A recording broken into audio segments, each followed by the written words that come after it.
Are the letters SSSS on your boarding pass a reason to worry? What's much more dangerous than turbulence? Should you really be the first to board the plane? You're about to figure it out. You might have noticed that most planes have blue seats. There's no mystery here. Airlines opt for this color because it's considered to have a calming effect. This color supposedly puts passengers at ease and helps even the most nervous flyers to relax. But there's also another, more practical reason. Stains, dirt, and scrapes are less visible on dark blue fabric. Never throw your boarding pass away in a public place. It contains tons of your sensitive information, including your name and frequent flyer number. This, in turn, may allow someone else to check your future bookings, change your seat, or even cancel your flights. So the best way to deal with the boarding pass for a flight you've already boarded is to take it home and feed it through a paper shredder. By the way, if you ever see the letters SSSS or S on your boarding pass, get ready for additional security checks. Instead of these letters, there may be a checkerboard pattern. Anyway, if you have any of these marks, your carry-on luggage can also undergo a thorough inspection. Why might they choose you for secondary screening? Some of the criteria are making a one-way reservation or paying cash for your ticket. In some cases, the selection is absolutely random. Look, your gate is open and the boarding has started. Wait, where are you running? There's no need to hurry. The trick experienced Globetrotters use is always board last. For one thing, you don't have to waste time standing in line. Then, there are fewer people on the jetway and in the aisle, and you spend less time on the plane. No one is going to take your seat anyway. There's one exception though. If you have a bulky carry-on bag, it may make more sense not to board last. Otherwise, the chances are high that all the overhead bin space will be occupied by the time you reach your seat. And then your bag may end up in another part of the plane, and you'll have to wait till the other passengers disembark before you get to your luggage. Duh! Before takeoff and landing, flight attendants usually flip a small switch on the bathroom door. This prevents it from flying open when it's not supposed to. With the same ease, a flight attendant can open the door when someone is inside. Look, they only need to lift the lavatory sign and move the knob into the unlocked position. Pilots don't worry about turbulence. That's because they know that there is a thing way more dangerous than any turbulence. It's an updraft. In most cases, turbulence only drops you a couple of feet down, even though it might feel as if you're falling from the top of the Empire State Building. If the turbulence is strong enough for the pilots to ask flight attendants to sit down, the plane can go 10 to 20 feet down. The most extreme white-knuckle turbulence is super rare.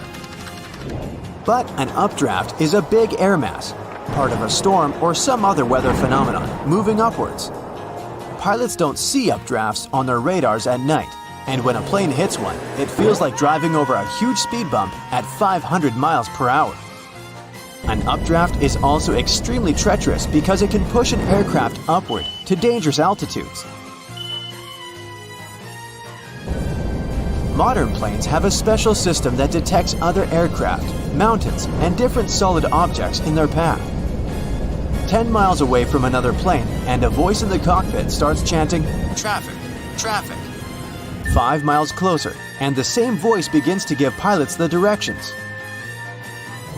Airplanes can operate with one engine, even during takeoff and landing. Both engines failing simultaneously is almost unheard of. But even then, a plane wouldn't drop from the sky like a rock. Pilots would have up to 20 minutes to find a suitable place to land. The way the cabin is pressurized has a great effect on your taste buds. You lose up to 30% of your ability to taste sweet and salty things. In other words, it's not that airplane food isn't tasty, you just don't feel its flavor. That's also the main reason why airline catering companies add extra salt and spices to the dishes they cook. But you know what may help you? Noise-canceling earphones. For some reason, that probably has a scientific explanation. Cutting off all that noise around can help your taste buds. Each of those dings you hear during the flight has its own meaning. In most airlines, a boing soon after takeoff indicates that the landing gear is getting retracted. 3 dings in a row means more urgency than just one. A high-low ringtone informs crew members that their colleague needs them in another part of the plane. 3 low chimes means some serious turbulence ahead. Crew members are supposed to put away meal carts, take their seats, and fasten their seatbelts. If you're a nervous flyer, pick a seat in the middle of the cabin. Turbulence mostly affects the front and rear parts of the cabin. The middle section, which is over the wings, doesn't shake so much. Pilots and co-pilots eat different meals. The reason for this precaution is very simple. Imagine both pilots having the same dish and getting food poisoning. In this case, neither of them will be able to control the plane. If they still want to have the same dish and won't agree to have anything else, there's a safety net. Pilots don't have their meals at the same time. If one pilot ate the dish and still feels okay several hours later, the other pilot can brave their meal as well. What would you say when asked about the filthiest place on a plane? Nope, that's not the toilet seat. It's not even in the bathroom. Flight attendants warn that you should be particularly careful with headrests, seat pockets, tray tables, and seat belts. Experiments have shown that 1/3 of all seat belts have yeast and mold on them. Most tray tables are covered with bacteria. Seat pockets are extremely filthy too, but headrests are the dirtiest of them all. In most cases, flight attendants don't have enough time to change or disinfect them in between flights. If your captain announces they're finishing some paperwork, it means they're busy revising the flight itinerary or waiting for the ground staff to prepare the flight logbook. That's a journal that contains the official record of a journey. Some places, especially those flying long distances, have secret bedrooms for crew members to catch some shut-eye. These bedrooms, called crew rest compartments, are located either at the back of the plane or behind the cockpit. Such a compartment can have up to 10 comfortable beds where flight attendants can have a rest. Plane windows are made of super strong plexiglass that can easily cope with high speeds. And the window panes are shaped in a special way so that the high pressure inside the cabin pushes them against the aircraft body. In other words, plane windows are very unlikely to get broken. Once upon a time, plane windows were square, but the pressure built up in the corners of such windows, making them ultimate weak spots. This means that each square window had 4 weak spots. This made them likely to crash under the enormous stress of high altitudes. Luckily, making airplane windows curved solved this problem once and forever. Such a shape distributes the pressure and reduces the likelihood of cracks or any other damage. Planes regularly get struck by lightning, at least once a year or once per 1,000 hours of flight time. These days, it's totally safe. The electric charge simply runs through the aircraft's aluminum shell. It doesn't cause the plane any damage. But did you know that airplanes not only get hit by lightning, but they also trigger it? When an aircraft is flying through a cloud, the friction between its fuselage and the air creates static electricity. Sometimes it can cause lightning. Now, statistically, 30,000 flights are delayed every single day. And while a flight delay may give you benefits such as a free coupon for a sandwich and Coke, it can also make you lose your connecting flight, train, or a Taylor Swift concert if that's what you were after when boarding a plane. Is there a way to avoid flight delays? Well, while they might seem like a total gamble, there are some tricks to boost your odds of getting to your destination without a hitch. According to weather expert Chris Bianchi, it's best to steer clear of booking flights on summer evenings. Seriously, just don't do it. Late afternoon and evening flights during the summer months in the U.S. are notorious for delays due to typical weather chaos. Why is that, you ask? Well, it all comes down to thunderstorm ingredients: moisture, unstable air, and a way for that air to start moving. In the summer, the sun heats everything up and makes the atmosphere unstable. The warm air near the ground rises, cools down as it goes up, and presto! You get clouds that may just decide to throw a thunderstorm party. Unfortunately, the guest list includes your flight delay. Conversely, you can choose the best time to fly. There's no guarantee your flight won't be delayed, but you can snatch the best price at least. So if you book a flight for midweek, let's say Wednesday, it'll probably help you save up to 17% of the initial price. That's around $56 if we speak of domestic flights, not to mention transatlantic ones. But it's not just about the day you book. Timing is crucial. Catch flights early or late. Think 4 a.m. and red-eyes for better deals and fewer crowds. Avoid flying from 9 a.m. to 11 a.m. and from 2 p.m. to 4 p.m. if you can. Long story short, the best days to fly are Tuesday and Wednesday, and the worst day is Sunday. And don't forget the summer season. If you want to have a decent price for your vacay destination, make sure to book that well beforehand. So, you managed to secure the best prices for your tickets. Is there anything important you should know about your luggage? Yep. Once you arrive at your accommodation, you should immediately toss your suitcase into the bathtub. While it might sound a bit weird, it's actually pretty smart. And the biggest reason for that is bed bugs. Those creepy little pests love to hide in beds, couches, and even your clothes. And they're all about munching on human blood. Ooh. If they're hanging out in your hotel room, they gladly hitch a ride back home with you in your luggage. So, you should avoid putting your bags on soft surfaces or the bed when you first get to your room. Bedbugs usually chill out on mattresses, box springs, and in furniture cracks. If there's no bathtub in your room, just keep your suitcase in the bathroom, as they're way less to have these little bloodsuckers. You can leave your luggage there while you give your room a good look over for any unwanted guests, or just keep it in the bathroom for your entire stay. Another weird thing you should totally do in a hotel is stashing a towel by your hotel room door. You see, wrapping a small towel around your door's safety latch can really add to your peace of mind. Just pop the towel around the latch and lock it up. This tiny step makes it a lot harder for anyone to get in unexpectedly. And to make it easier to remember, just keep that towel right by your door so you can use it every time you head back to your room. If you ever wanted to know what happens to your baggage when you're on board a plane, the short answer is nobody knows, not even the staff. Baggage is sorted automatically. Scanners scan the barcode and sort the baggage according to its destination. The three main tasks of airport baggage handlers are to move your bags from the check-in area to the gate, to move them from one gate to another when you have a connecting flight, and to move your bags from the plane to the baggage claim area. So, if your baggage doesn't move fast enough, it can be late for your connecting flight. Or the exact opposite. Your bag can get to your destination before you do, because you're stuck at passport control. Now, some people also claim that you might experience some problems if you forget to tear off old stickers showing a different destination. There's an opinion that, in this case, the scanner might send your baggage to the wrong country. Oops. So, you arrive at the airport eagerly anticipating a well-deserved break from work, park your car in the lot, and discover the steep fees for leaving it there. Why is it so expensive?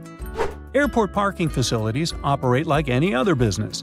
The expenses involved include the cost to the land, the construction of the parking area, and ongoing maintenance, all of which can add up significantly. Ultimately, someone has to cover all these costs. Furthermore, the convenience of parking close to the airport contributes to the higher prices. If you're not willing to spend extra for this added convenience, consider taking a taxi instead. By the way, the world's most expensive airport parking will make you shell out around $500 a week. It's located in Doha, Qatar, and it's earned accolades for the top-notch quality it provides. I mean, it's not surprising for this money. So, you may find it a bit weird that the flight crew is all about where your window shades are. But there's a good reason. They want to help everyone get used to the natural light outside. Plus, it's super important for a smooth boarding and deplaning experience. In case things go sideways during an emergency, you definitely won't want to be blinded when trying to get out of the plane.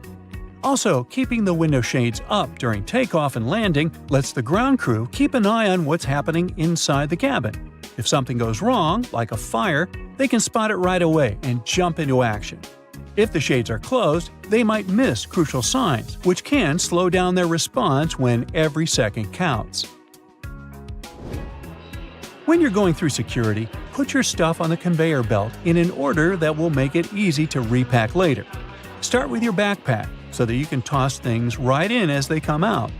If you have a laptop or any pricey gadgets, stick them in the middle or in the second tray to keep them safe. Basically, you need to put your valuable stuff between your personal items in the first tray, and your carry-on should be the last to go. This will keep your electronics from getting mixed up with other people's stuff. When it comes to packing, you should totally think about just going with a carry-on for a change. The freedom you get is amazing. And even if you decide to check a bag, definitely bring a carry-on with you. Pack a whole outfit in there. While stolen or lost baggage isn't really common, only 3% of luggage doesn't make it to the destination. Baggage delays happen all the time. So having a backup outfit will save you from looking like a hot mess while you wait for your stuff to show up. We all love snagging those emergency exit rows for some extra legroom, but let's chat about which seats you might want to steer clear of. First off, avoid the seats directly in front of the emergency exits. They usually don't decline. And if you're eyeing those seats in the very back, keep in mind they don't recline either. But hey, there are some perks to sitting in the back. You'll be super close to the bathroom, and there's a good chance you might get a whole row to yourself, since most folks usually skip the last row. Oh, and if you're looking for tips on seat choices for different planes, there are plenty of websites that can help you find the best spots and warn you about the ones to avoid, like those without windows. So there. So there you are. You have a long flight, or worse, a series of flights ahead of you, and it makes you stressed out. But don't worry.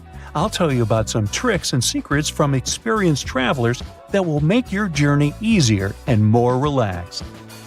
First things first, tell me the truth. Are you an overpacker? Then I've got a solution for you. Try to use all the space available to you. For example, it's a great idea to put small items like socks or a swimsuit inside your shoes. Pack your scarf and belt into your handbag and so on. If you're going to travel with a backpack, put the heaviest items at the bottom. Also, try to roll everything. This way your clothes will take up less space and will wrinkle less. Now, when going on a trip, leave your massive wallet at home. Instead, put all your essentials like your passport or cash into a small container or even a toiletries bag. You can also use a mint tin to keep your credit cards and money. Put everything inside, then cover it with a piece of paper and fill the tin with mints. Voila! The perfect hiding spot is ready. Leave large bottles of ocean or moisturizer at home. Get a contact lens case and fill its compartments with the products you need. It'll come in handy during the flight. The air is really dry inside the plane. You can use small travel containers for literally any product you think you'll need during your trip.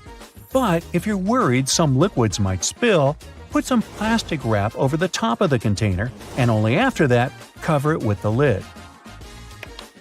If you have some vitamins or other pills with you, you can get a travel pill organizer like this one from Amazon. It has several compartments of different sizes, and each of them can hold from 13 to 21 pills or capsules. It also has a sealing ring that will keep your pills safe from dust and dampness. Now, you come to the airport well ahead of time and decide to wander through the duty-free zone.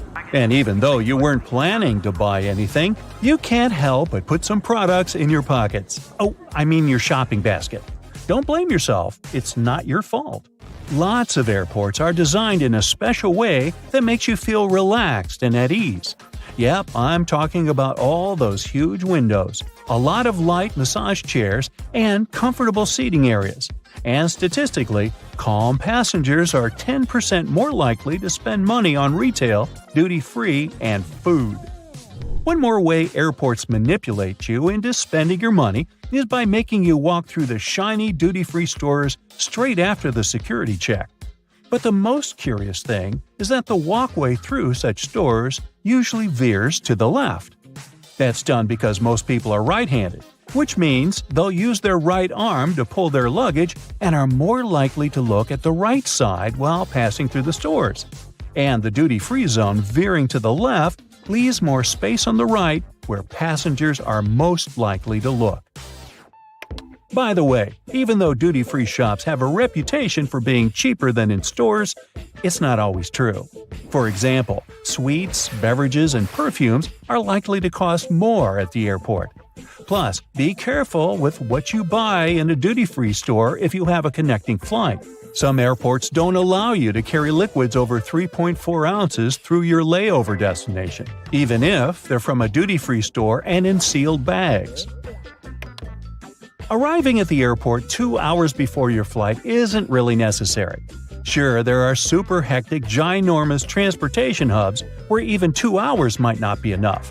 But in most cases, this recommendation is just an ingenious plan to make you spend more money on shopping, eating, and drinking. After you pass all the security checks and passport control, you'll have the golden hour ahead. That's 60 minutes during which you're most likely to open your wallet, to buy a coffee and sandwich, get a book to read, or even spend a hefty sum on a new perfume. Buying bottled water at the airport can easily make you go bankrupt. There's just one thing every traveler should know. There's free water at most airports. Just bring an empty water bottle through the security check and find a water refill station. These places are usually located near restrooms. If you can't find a modern refill station, there must be at least a water fountain. Now, if you have an opportunity, don't exchange cash at the airport. You'll never get a good rate there. Those who have forgotten to buy some currency beforehand can instead order it online and collect it at the airport. Some services only need a few hours' notice for such an order. Or it might be even better to use an ATM to withdraw some cash at your final destination. Now, to make your trip more stress-free, invest in a high-quality suitcase. This way, you'll be sure that its zipper won't break and your stuff won't end up scattered among other people's luggage. The best option is to get a lightweight one, too. You don't need additional weight while traveling, right? And spinner wheels will help you move your suitcase around much more easily. If there's a possibility, put an electronic tracking device into your suitcase before you check it. It'll help you track your bag during your trip. It doesn't have to be something expensive. You can get one at a reasonable price. Now, here's a very important tip. Take a picture of everything you've packed in your bag before you go to the airport. This way, if your luggage is lost, you'll be able to make a claim with the airline or your insurance company by showing them the items that have been lost. It's bound to increase your chances of receiving compensation for your stuff.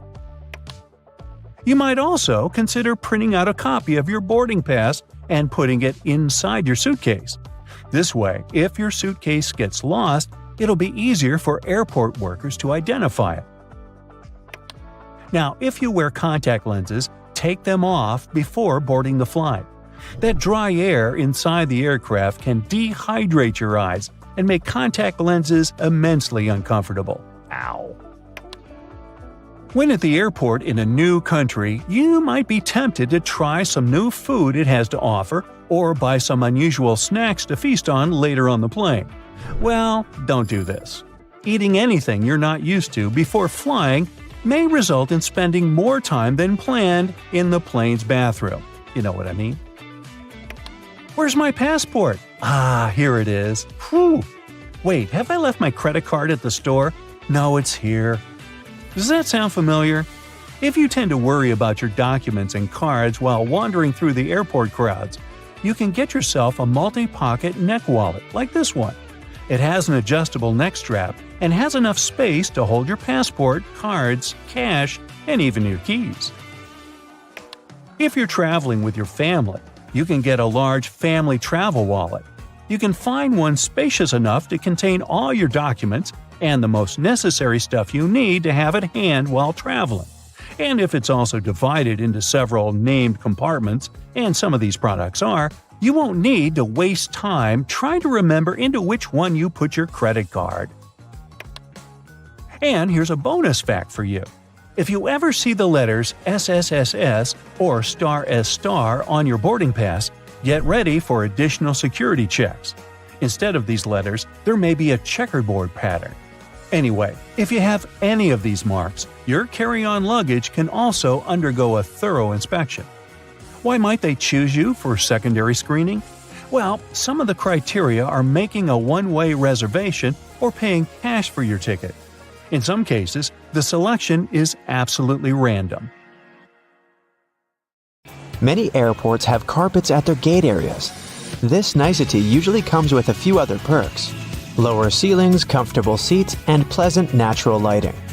All this costs more for airports, and carpets are not so easy to clean as hard floors are, but they create a cozy feeling for passengers waiting for their flight, making them more relaxed. Still, it isn't a gesture of goodwill on the part of airports. According to social research, calm passengers are about 7 to 10% more likely to go window shopping and actually buy something in the lounge area or duty-free zone. So, by investing in the passenger's comfort, airports actually increase their own income. If you ever wanted to know what happened to your baggage while you're on board a plane, the short answer is that airport staff don't actually know once it leaves their territory, and they probably really don't care. Sorry. Baggage is sorted automatically. Scanners scan the barcode and sort the baggage according to its destination. The three main tasks of airport baggage handlers are to move your bags from the check-in area to the gate, to move them from one gate to another when you have a connection, and to move your bags from the plane to the baggage claim area. And that's it. So if your luggage doesn't move fast enough, it can be late for your connecting flight, or the exact opposite. Your bag gets to your destination before you do because you're stuck at passport control. Another problem can arise if you forget to tear off any old stickers showing a different destination. In this case, the scanner might send your luggage to the wrong country. Most airports are equipped with giant kitchens where the food for passengers is prepared. These kitchens usually cook food for different airlines at once. And since that oh-so-delightful airplane food must be cooked for about 6 to 10 hours in advance, these kitchens have to work 24/7.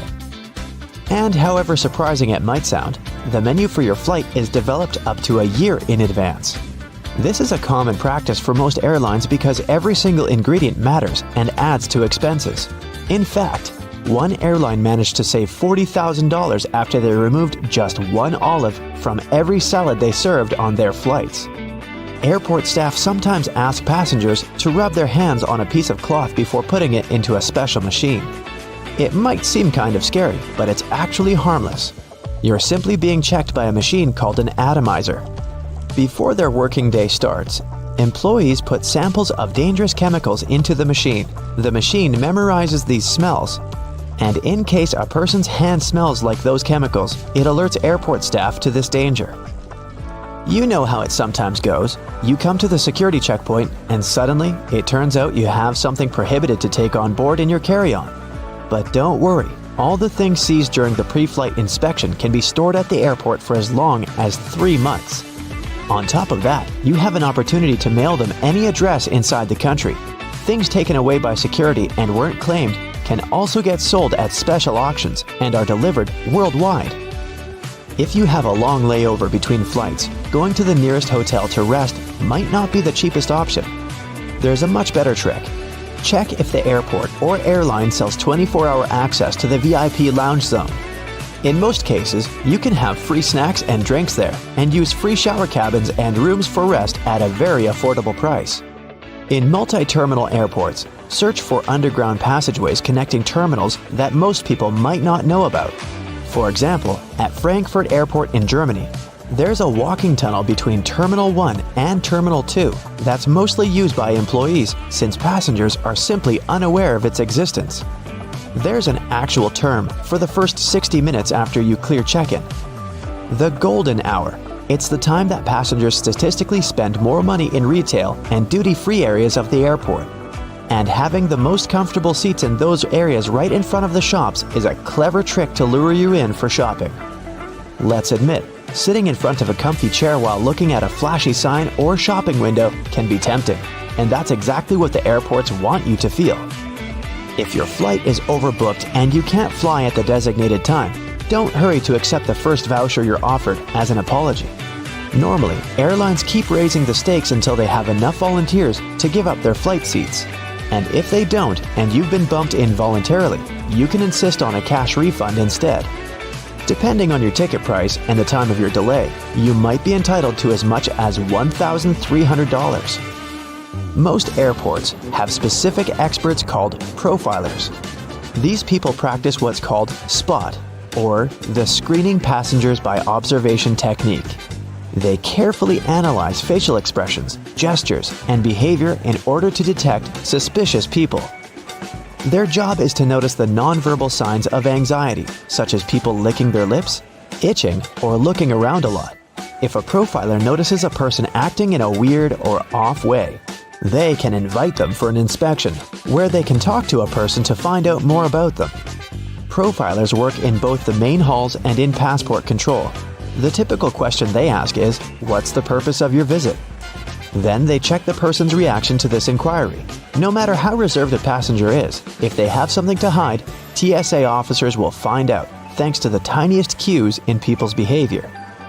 Before your luggage even gets on the plane, it goes through 5 security levels, and one of them, besides scanning the contents, includes being checked by a special dog that can sniff out dangerous chemicals. It's a well-known fact that a dog's nose is much stronger than that of any human. In fact, dogs distinguish smells from 10,000 to 100,000 times better than people do. No wonder airports take advantage of this super sense for security and regularly use these sniffer dogs to detect suspicious substances. What's really cool is that you can't even distinguish a detection dog from its civilian siblings. Unlike police dogs, the ones working at airports aren't trained to frighten or intimidate people. The most popular sniffer breeds are Golden Retrievers, Labs, and German short-haired pointers. Charging your phone at a specifically designated spot can look convenient, but it's not really safe. If the charging station only allows you to plug in your cord, you might get malware installed on your phone with you none the wiser. The only safe way to charge your phone or tablet is to find an electric socket and use it with your own charger. Same goes for free airport Wi-Fi, apart from the airports requiring you to authenticate yourself more often than not. Someone can easily access your data while you're using an unprotected Wi-Fi hotspot. It's safer to use your mobile data, but if you absolutely have to use the airport's Wi-Fi, best clear or encrypt all your important data on your device. It might be exasperating to take your laptop out of your carry-on at the security check every single time. But the airport staff need to have a clear look at your device to make sure nothing is concealed inside. On the screen of an X-ray scanner, a laptop looks like a semi-transparent object with a clearly visible hard drive, CD drive, and whatnot. But security officers can't see what's behind some of those parts. For example, a dense and rather large battery. People tend to choose the closest security line to them. If that line turns out to be super crowded, just look around after ID and ticket check. You may see another checkpoint with much fewer people. Some checkpoints at the airport are situated at the far edges of the terminal, and that's why passengers fail to notice them. Applying for a TSA pre-check can be a great time saver for traveling in and out of the US. Being a member of this program has some great perks. First, getting through security and passport control happens faster. If you're a pre-check traveler, you won't have to take off your shoes or remove your belt. And forget about placing your stuff like liquids and laptops in special bins. If you aren't flying to or from the US, then you can look up similar services available in your country. If you're flying economy class but don't like it, who does? Check in online and check out the seating options about 4 days before your flight. It's about that time that airlines typically start upgrading seats, and you might get an upgrade to business class for a small fee or even sometimes for free.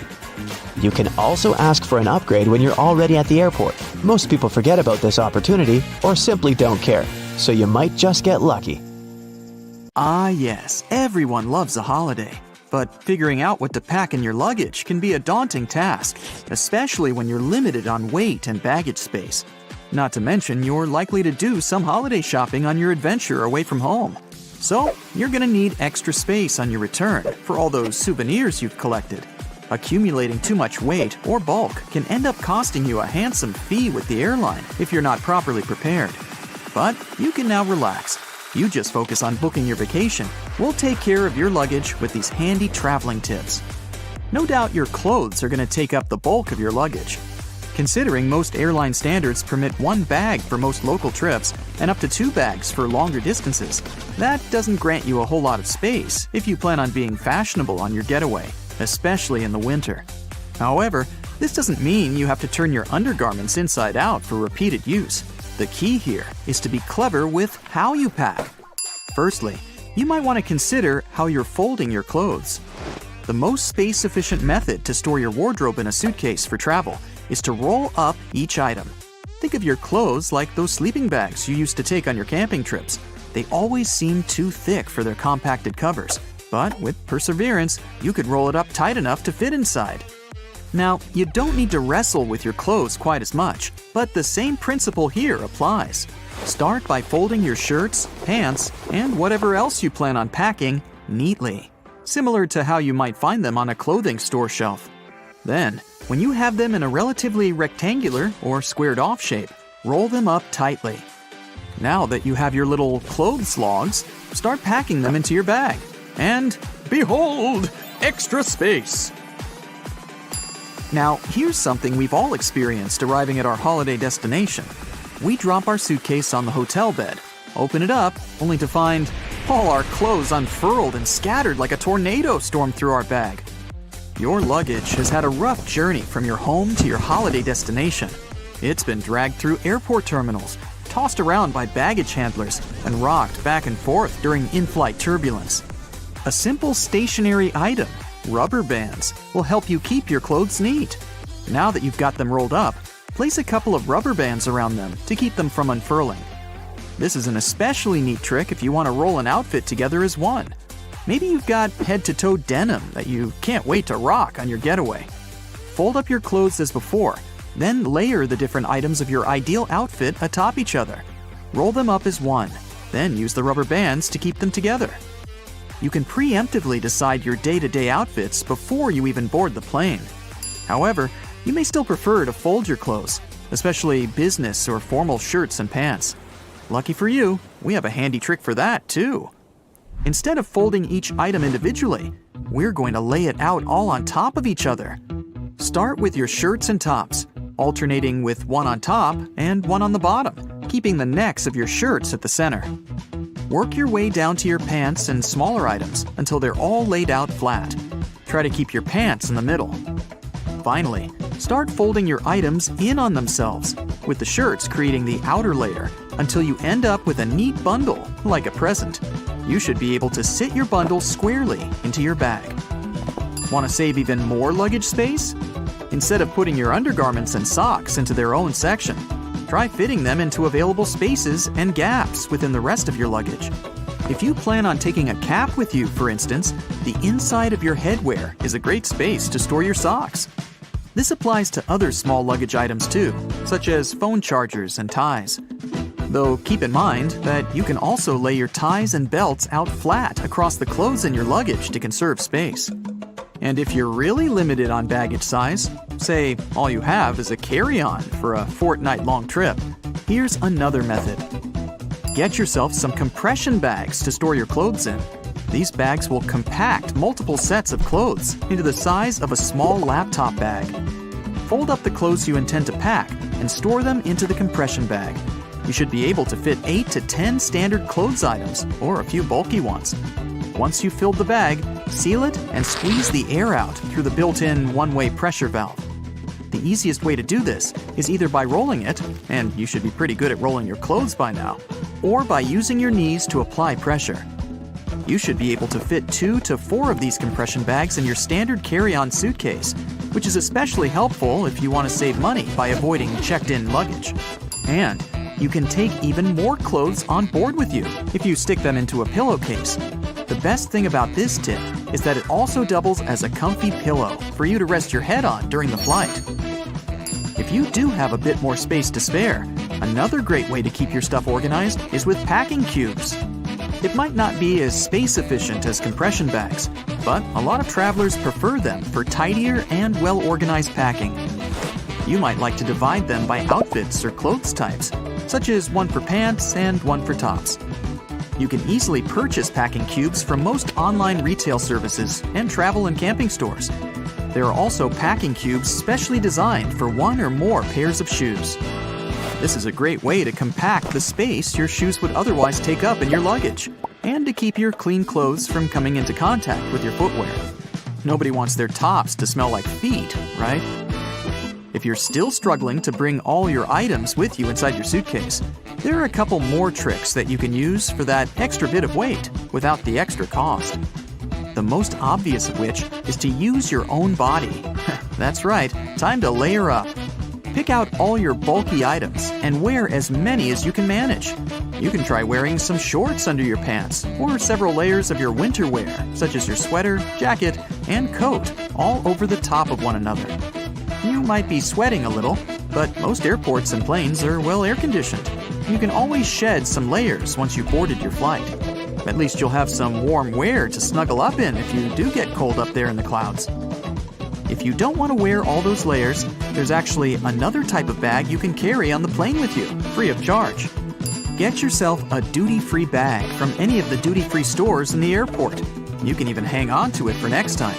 Store all your extra items in your duty-free bag and carry it onto your flight at no additional cost. It's also worth considering what type of luggage you're using. More importantly, how much it weighs. A lot of people forget that the standard 15 pounds permitted by most airlines includes the actual weight of their suitcase. The bag itself can often weigh up to 4 to 6 pounds. That's a huge chunk of your weight in the bag alone. So, when you're shopping for your luggage, take into account how much it weighs. Choosing a lighter bag will give you more space for the items you want to take with you. Stick to some of these handy tips and you'll be on your way with no shortage of luggage and some extra money to spend on your vacation. Happy flying! There are so many ways to make airplanes safer. For example, they could have ejector seats so that every passenger could be rescued. In reality, though, it's way more difficult than it sounds. If there were ejector seats, your trip would be very different. Everyone would have to be strapped into a seat with a harness to make sure they wouldn't fall out of it. Then you would have to wear an oxygen mask all throughout the flight. An emergency can occur at any time. Then, ejection in itself is a big pressure on your body. Even fighter pilots who are physically prepared can still suffer severe injuries. For an average person, this process wouldn't be safe. So, however cool it sounds, ejection seats aren't very practical and are actually quite dangerous. Okay, well, at least they could have a parachute for each passenger. But this wouldn't be very useful either. Parachutes only sound like they can save many lives. First, having them isn't efficient. They're very costly and heavy. So a plane would need to burn more fuel while flying if there were parachutes on board. It would all be worth it, though, if parachutes could make an actual difference to the safety of people, but they can't. Commercial planes aren't designed in a way that would make it safe to jump out of them, especially with a couple hundred people on board. Next, passengers aren't trained to use them. Imagine there's an emergency. The plane is falling, and 200 people are trying to deal with a parachute for the first time in their lives. It would be an absolute mess.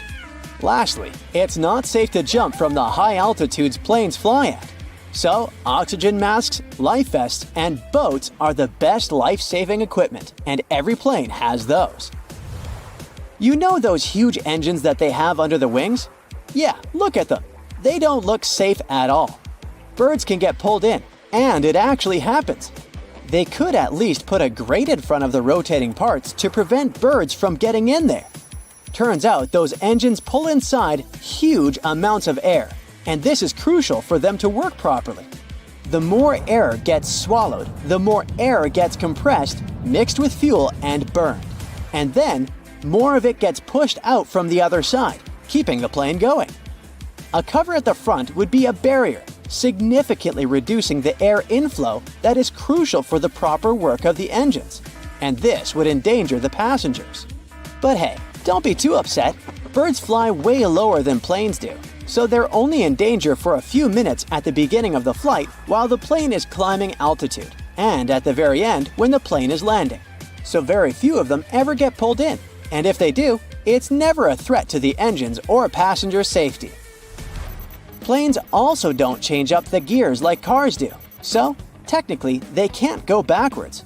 The reason for this is that planes don't need to go backward.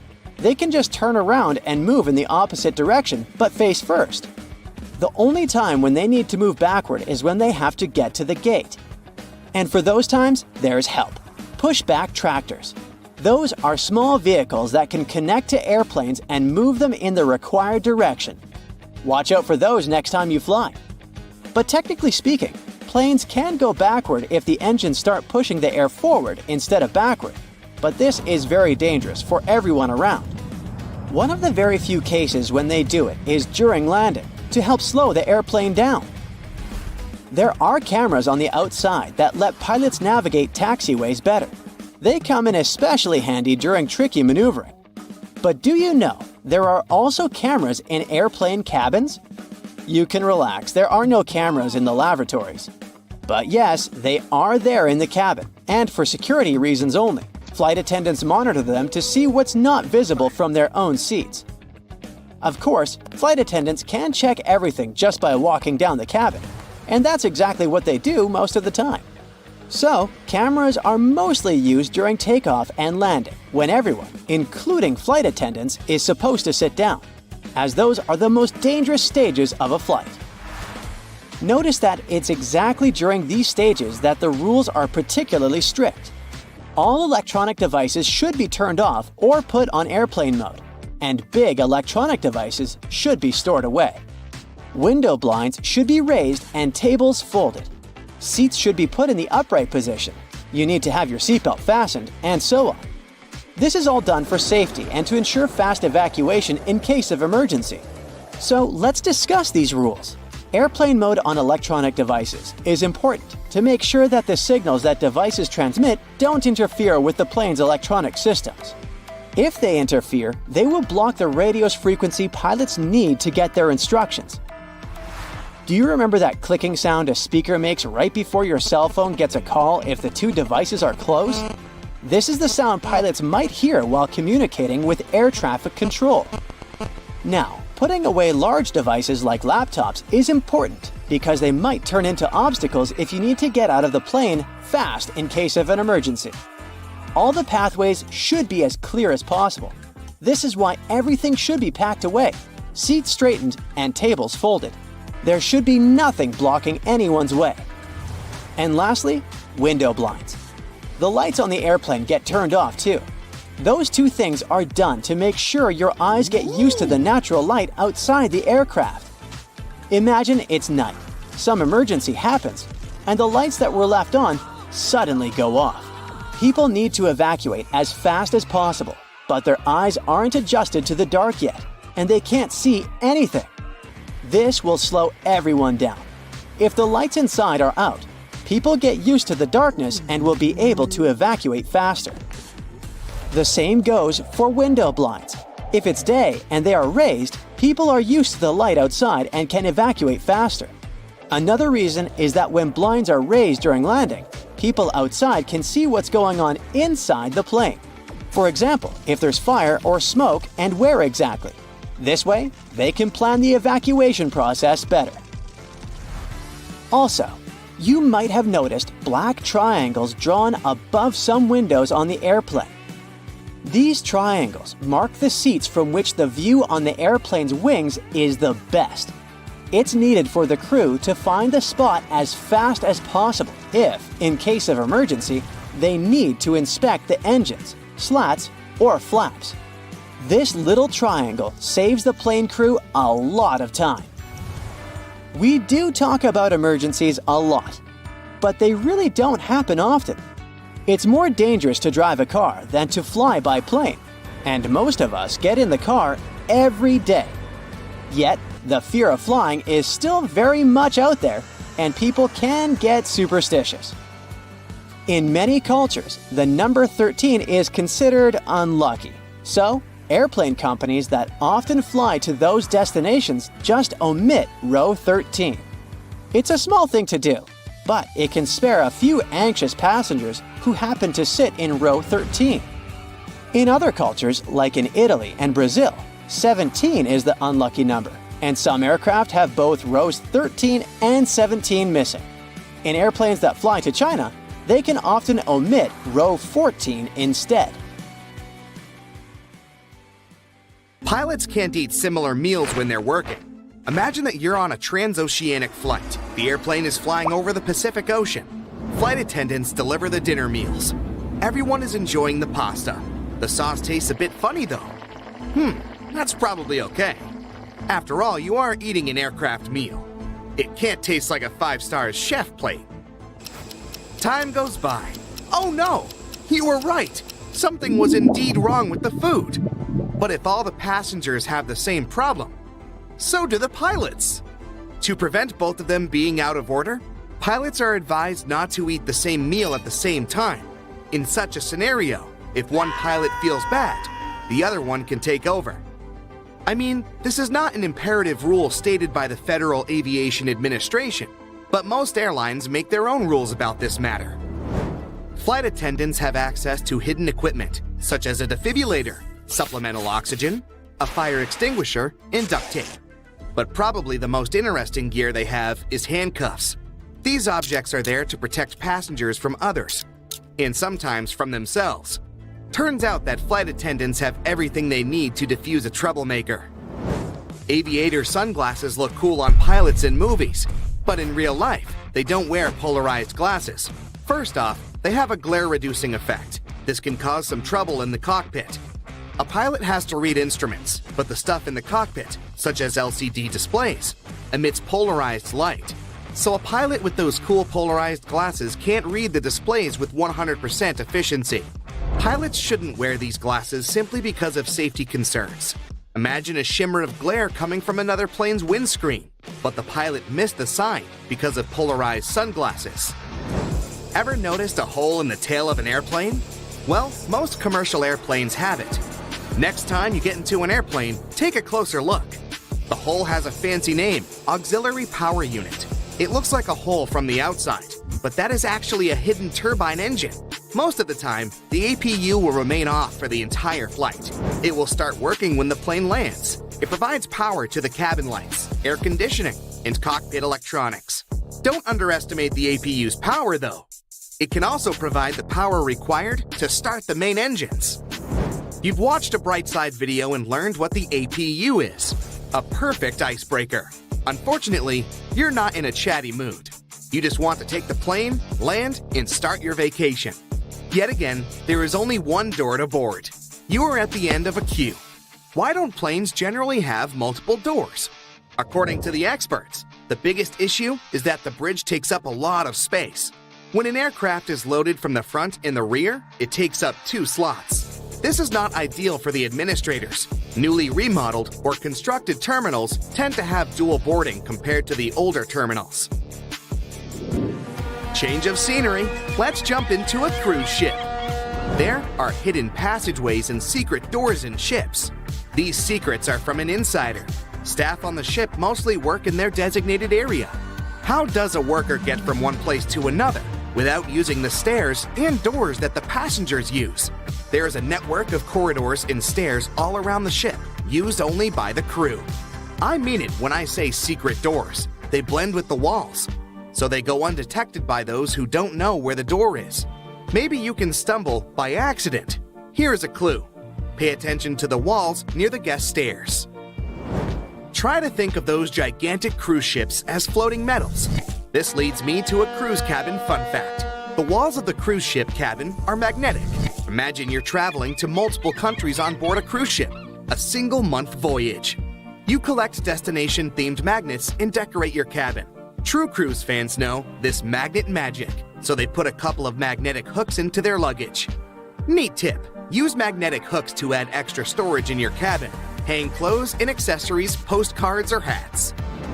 Speaking of ships, why do some ships and boats have small holes constantly releasing water? To keep the bilge free of water. Water builds up over time inside the bilge, and the bilge pump automatically pumps the water out again. Ships don't have headlights. Using a headlight could prevent accidents. If they work for cars, why not for ships? Headlights are the source of light, but the light that comes out of them bounces back at the light source at some point. With cars, for instance, headlights work because the area you want lit is narrow. and you can easily take action if you see an obstacle on the road. For ships, this is super hard. The light source should be powerful enough to light the area the captain wants to see. Large cargo ships, for instance, need more than a mile to stop or take action. Plus, imagine how much brighter should the ship's light be to light the whole area in front of it. They do see each other with different sorts of lights called navigation lights. These are small but practical. They arrange it in a standardized way so that ships could see each other. The exciting thing is that they don't just notice one another in the dark, they also understand each other's movements and directions. Here's an example. Imagine a ship with two nav lights. The one on the front is lower, near the ship floor. The other one on the back is high up. This means the vessel goes to the right. It can safely pass by the other ships without hitting them. Trains don't have seatbelts. A bit weird. Every time there is a crash related to trains, this matter comes up. Pretty much nowhere in the world seatbelts are used on trains. Various studies have been made about this issue. Some of them created simulations of accidents, and the results were surprising. Using a seatbelt on a train could potentially increase the number of injuries. In cars, seatbelts are highly effective in protecting the passenger and are used all the time. The logic behind the seatbelt is to protect the person when a collision causes rapid deceleration. But trains carry so much momentum that they don't stop rapidly. On a plane, passengers use a seatbelt on takeoff, during landing, and if turbulence occurs. There are no such things for trains. Entering and leaving a station is not a high risk. Experts believe focusing and making investments are other ways to improve railway safety. Now, you are traveling by train. You look outside the window. There are small stones along the railway tracks to accompany you on the journey. Those stones are formally known as track ballast. They do a very important job. They provide support to and maintain the tracks. They're not there by mere coincidence, though. Now look at the stones closer. You can notice that there is no single smoothly cut stone on the tracks, because they're not regular stones randomly poured at the rails. Each rock has sharp and abrupt edges. Sharp edges hold on to each other. They protect the railroad from harsh concussions. They facilitate water drainage in heavy rain and keep down the grass and other weeds. Now imagine replacing those with round pebbles. They will slide down. Eventually, the ballast will spread out and tracks will fall apart. The last thing you would want, especially if you were a passenger on that train. You arrive at the airport anticipating a pleasant flight. After all, you've paid more for that extra legroom, or a comfy window seat, or a business class. That's when you find out you've been downgraded. How come? And if you can get downgraded, is the opposite possible too? Then what other secrets do airlines hide? Experts claim downgrades do happen, and rather frequently at that. The reasons vary. The airplane can get unexpectedly swapped for a smaller one because of some technical issues. Or a passenger can miss their connection because of a flight delay. The next flight can be a different airplane model, or the seats in the needed class might be already booked. The flight can be overbooked. In this case, if you arrive at the check-in later than other passengers, the place you've booked can already be given away. There have also been cases where people bought first-class tickets only to find out later there was no first class on the plane whatsoever. Oops. But then, how about getting a better seat? Your chances to have an upgrade are higher if you travel at quiet times, for example during bank holidays when business travelers don't fly that often. Join an airline's loyalty program and try to book your flights only with this carrier. Come early for your flight. If there are spare seats in a higher class, you may get them for free. First come, first served. But the rules of downgrading and upgrading aren't the only secrets airlines, flight attendants, and airport staff don't want you to know. If your flight is canceled, get in line at the airline's ticket counter as soon as possible. But while you're waiting, call their customer service. It's usually faster than talking to a gate agent, and in your case, seconds matter. Airport lounges can be available for regular travelers. In most of them, you can pay a certain amount of money and rest in a quiet place with free food and drinks. You can't stay trapped on a plane without going anywhere for more than 3 hours. Any longer than that, and you can ask for compensation. Crew members have a special name for passengers who turn up late and without an assigned seat. It's spinners. Such passengers keep flapping around trying to find an unoccupied place or figure out which overhead bin has a bit of space for their bag. If you need to find a bathroom, the cheapest cafe, or your gate at the airport, don't ask pilots. They're usually just as clueless as you are, unless it's their base airport. Planes must be at least 85% full to bring profit. That's why many flights are overbooked, in case some passengers don't show or miss their connection. If you get bumped unwillingly and are delayed for 2 or more hours, you're entitled to compensation.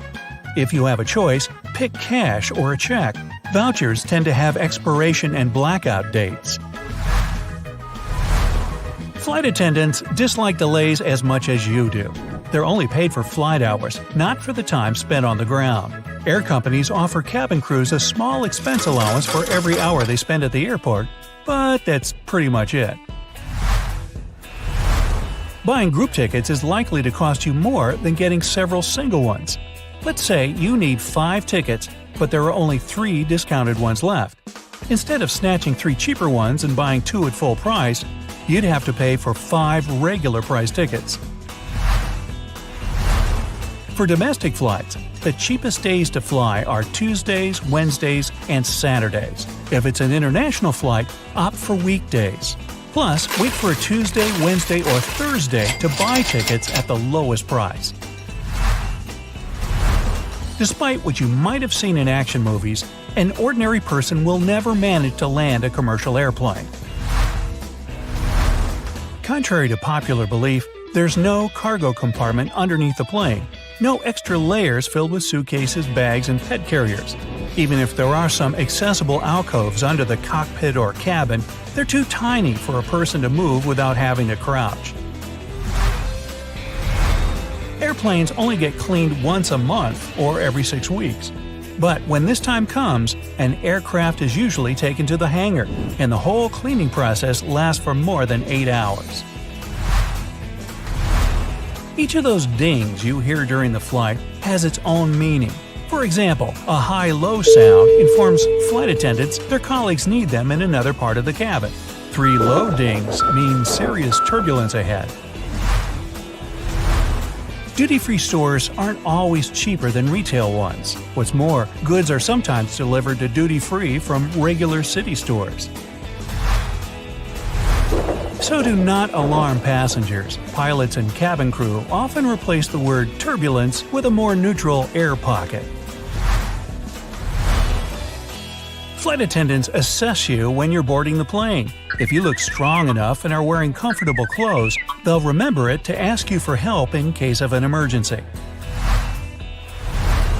Don't worry if you notice airplane wings flex. They're designed to be flexible. If they were stiff, they would break as soon as the airplane came across the slightest turbulence.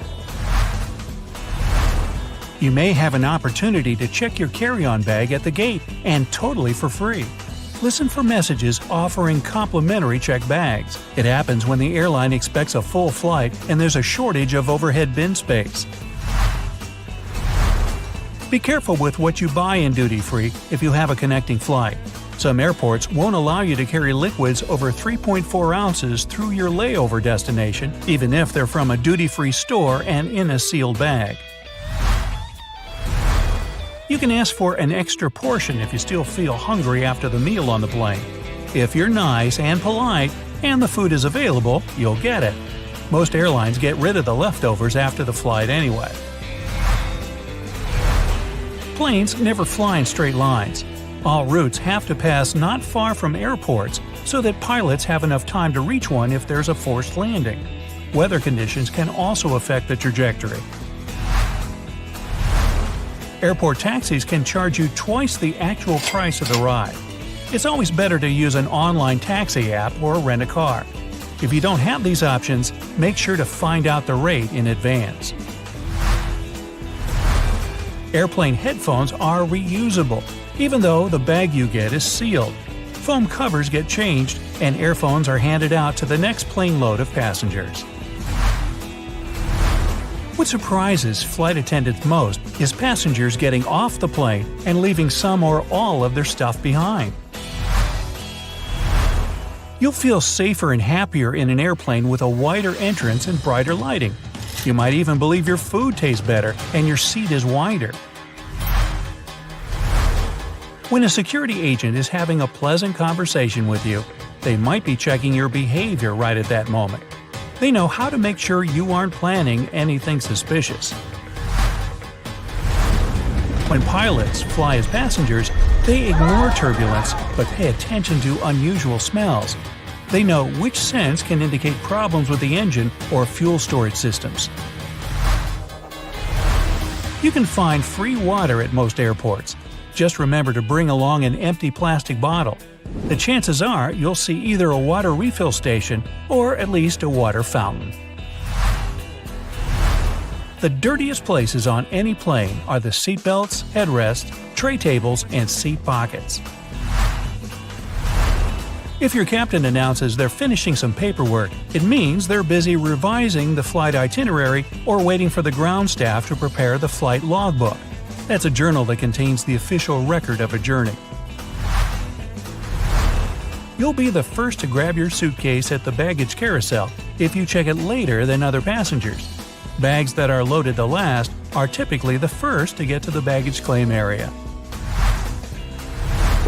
Some planes, especially those flying long distances, have secret bedrooms for crew members who need to catch some shut-eye. These bedrooms, called crew rest compartments, are located either at the back of the plane or behind the cockpit. Such a compartment can have up to 10 beds where flight attendants can have rest. Planning a trip? Make sure you have the essentials in your wallet. Your ID, bank cards, a crayon, foreign currency. Wait, a crayon? Yeah, you heard it right. Some avid travelers swear by always keeping a crayon inside their wallet. Here's why. Crayons can always write.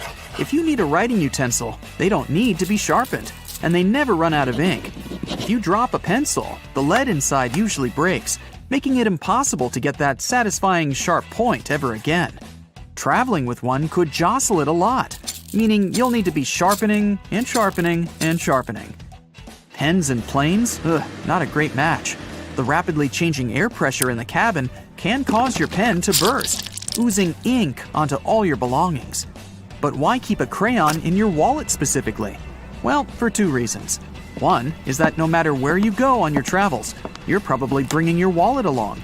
So keeping anything that might come in handy inside means you'll always have whatever you need at hand. The second reason is that a crayon is said to make sure your cards remain intact. A bent or snapped card could be a huge deal while abroad. So, keeping something straight and solid inside your wallet can protect your cards from such accidents.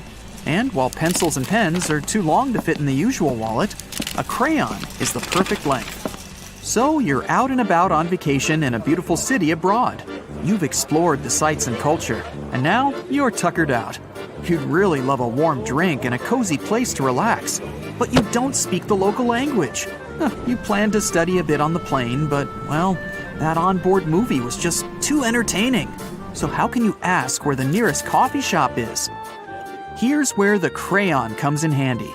Get a piece of paper and draw common symbols, such as Wi-Fi, a coffee cup, a bathroom symbol, and a question mark.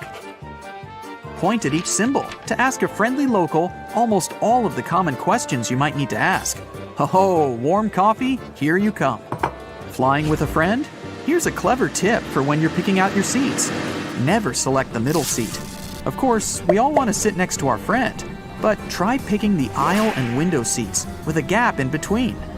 No one likes sitting between two people they don't know, so others will be unlikely to pick the seat between you two.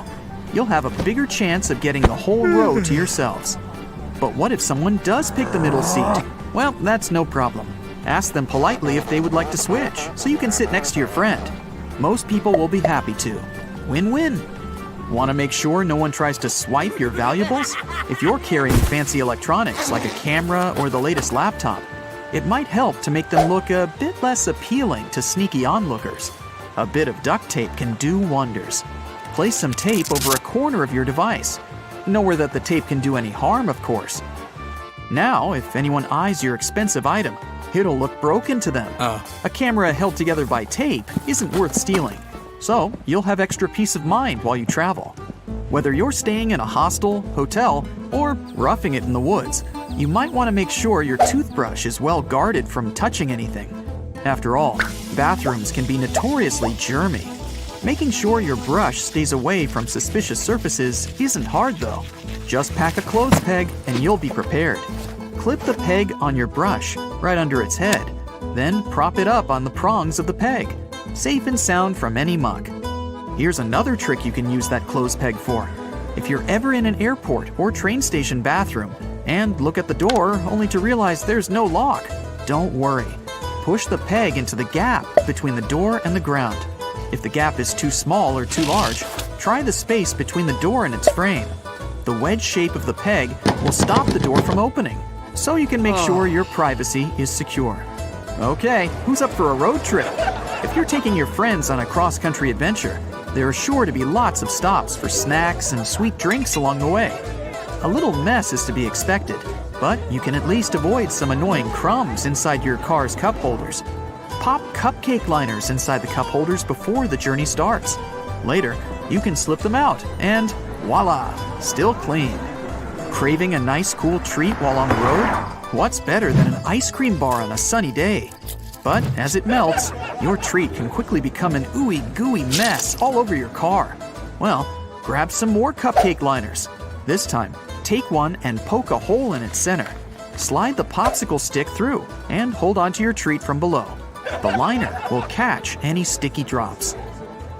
If you need to pass some time on a flight or train, playing a game is great. Cards, charades, and riddles. Oh, yeah, we love riddles. But if you want to play your favorite board game, you might run into an issue when you try to roll the dice. One bad roll, and your dice are flying into the abyss under the seat. Good luck reaching them under there. And who knows what gross discoveries you might make down there in the dark zone. But there's a better way. Pack your dice in a small clear container. Make sure it's completely transparent. Now, just shake the container when it's your turn. Now there's no chance of any rogue dice. Roll away. Uh-oh, turns out you're heading somewhere very wet, but you didn't pack any waterproof shoes. Don't miss out on the opportunity for whitewater rafting just because of your footwear. Try turning your regular shoes into water-resistant ones with just a candle. Rub the wax all over the surface of your shoes, especially in the spots you know will get wet. The wax will seal in the fabric, repelling water. No soakers for you. On a long day of traveling, why not stop for a picnic lunch? Nature is beautiful. Well, most of nature.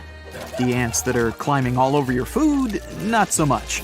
Even if you eat at a table, they can quickly crawl up the table legs.